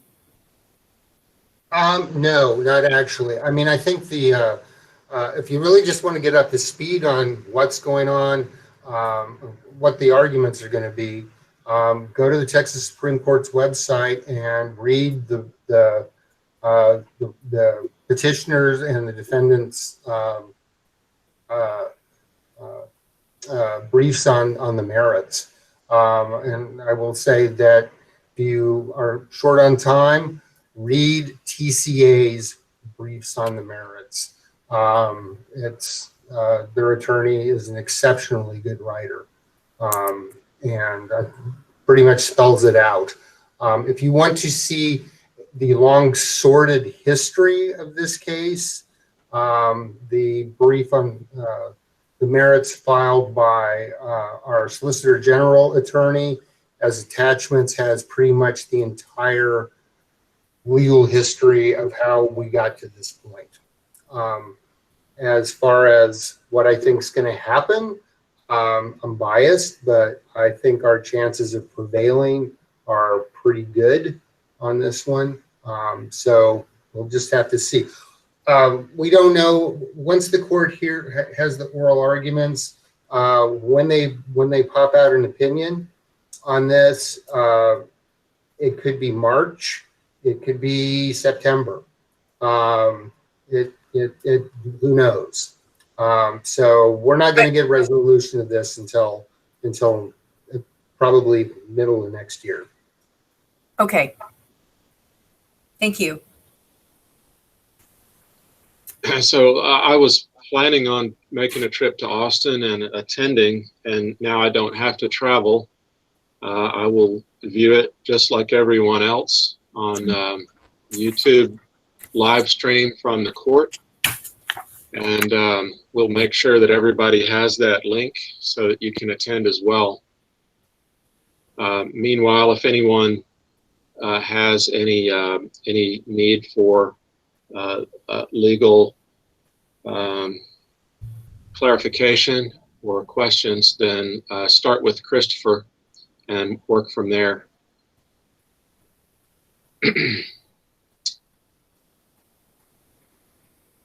And I think everybody knows that the acupuncture trial's been postponed, and we have a list of deadlines for that. And if you haven't seen it and would like to see it, there's an amended agreed pretrial scheduling order and discovery control plan that I have in my hand right now. I just obtained it. And so it lists all of the deadlines and the new bench trial date of August 16th of 2021 for that. Christopher, I'll mute myself and ask you if you have any further legal advice. Not during an open meeting, no, sir. I reckoned that would be the case, and thank you for that. So we're going to move on to agenda item 32, requests from board members for future agenda items. Yes, sir, Dr. Bronson. I do have a request that we discuss some continuing education issues.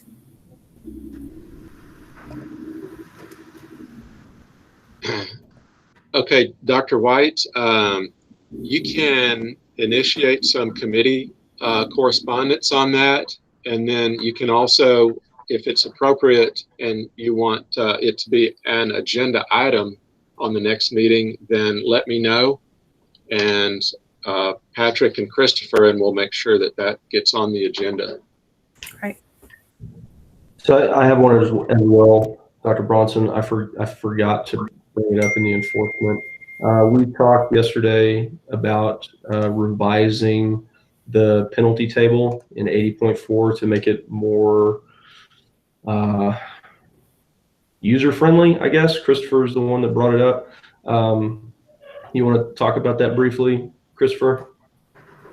Yeah, one moment. I'm sorry, Christopher, point of order. I did not officially recognize Dr. Baucom's return to the meeting. After we were in recess, you were absent and you missed roll call.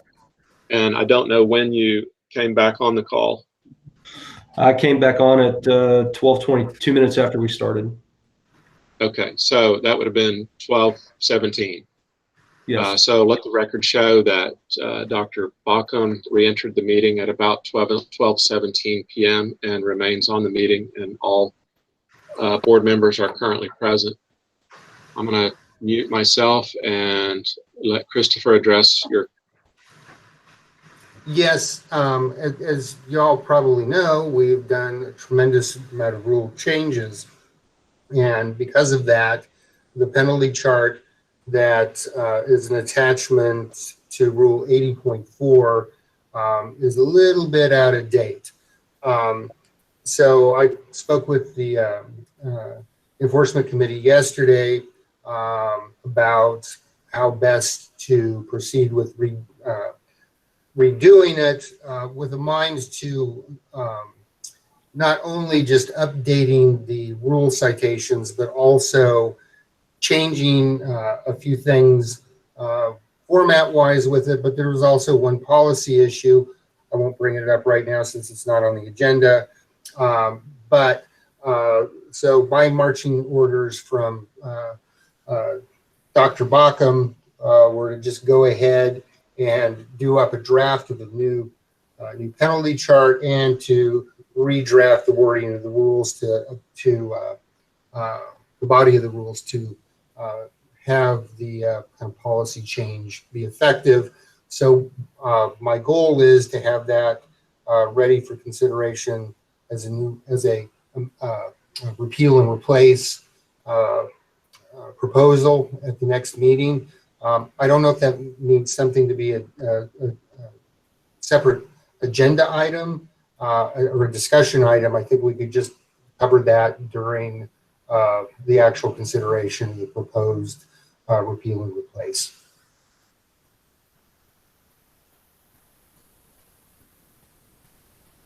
Thank you, Dr. Bauckham and Christopher. Are there any other items that you board members would like to see in the next meeting? Yeah.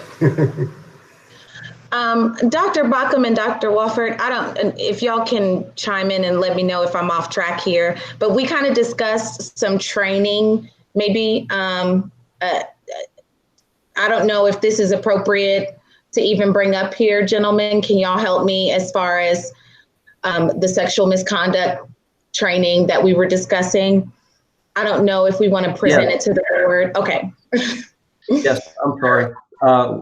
Dr. Bronson, we had brought up the possibility of Ms. Todd possibly, because she has a tremendous amount of experience in that that area, about the possibility of her writing something for the next newsletter so that it's available for our licensees and some guidance on those things.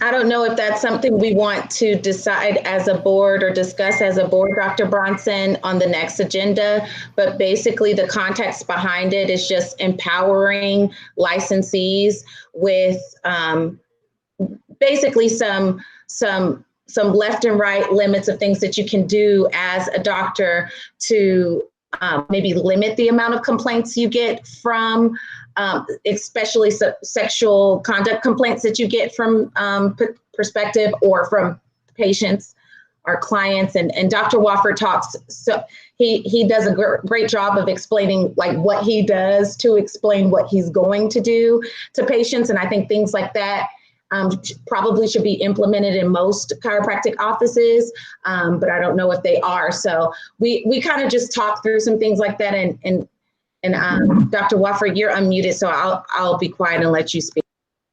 Well, I think that you bring an infinite amount of knowledge to this matter, and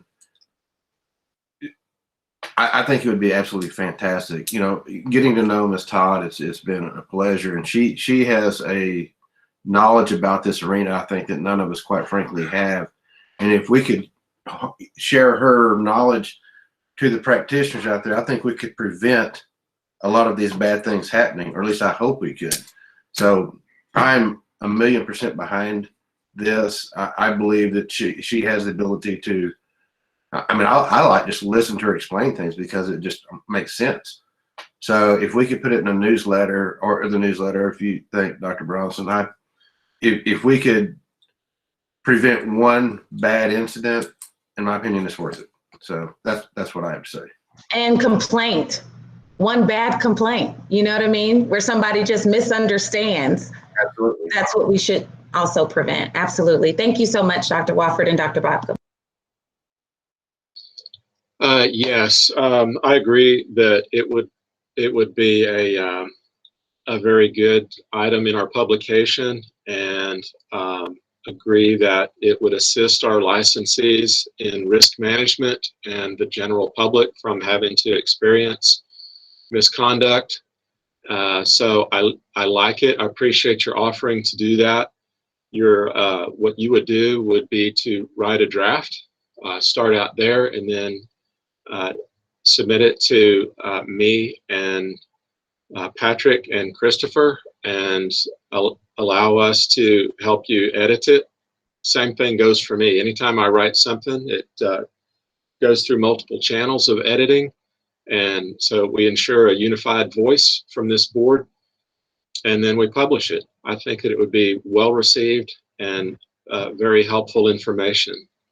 Thank you so much, Dr. Bronson. And if there's anybody else on the board that wants in on helping me write or edit this, I'm happy to share this opportunity. And if I could just from you, Dr. Bronson, confirm, is this something that you want done before our next meeting? Will it be on the agenda? Can you help me manage my expectations?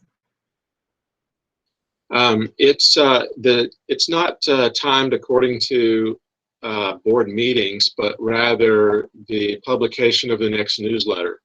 So you can start it, write it at any time, and submit your first draft. And basically, we try to get it in and edited in time for publication of that next newsletter.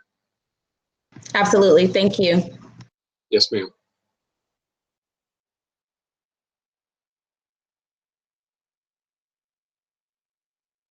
I think that's all I had, sir. Okay, I was just pausing to make sure if anybody had anything else. And with that, I remind you all that anytime you have a discussion and there's potentially a quorum, then that should be done in open meeting. Otherwise, we avoid any board-related business and reserve that for open meeting. That's all I have. Oh, I do have one thing. I was just informed by my wife, who was trying to listen in on the live stream, that by the YouTube, that it did not come in very well. So you may hear that from some of your friends and colleagues and counterparts that they did not receive this very well.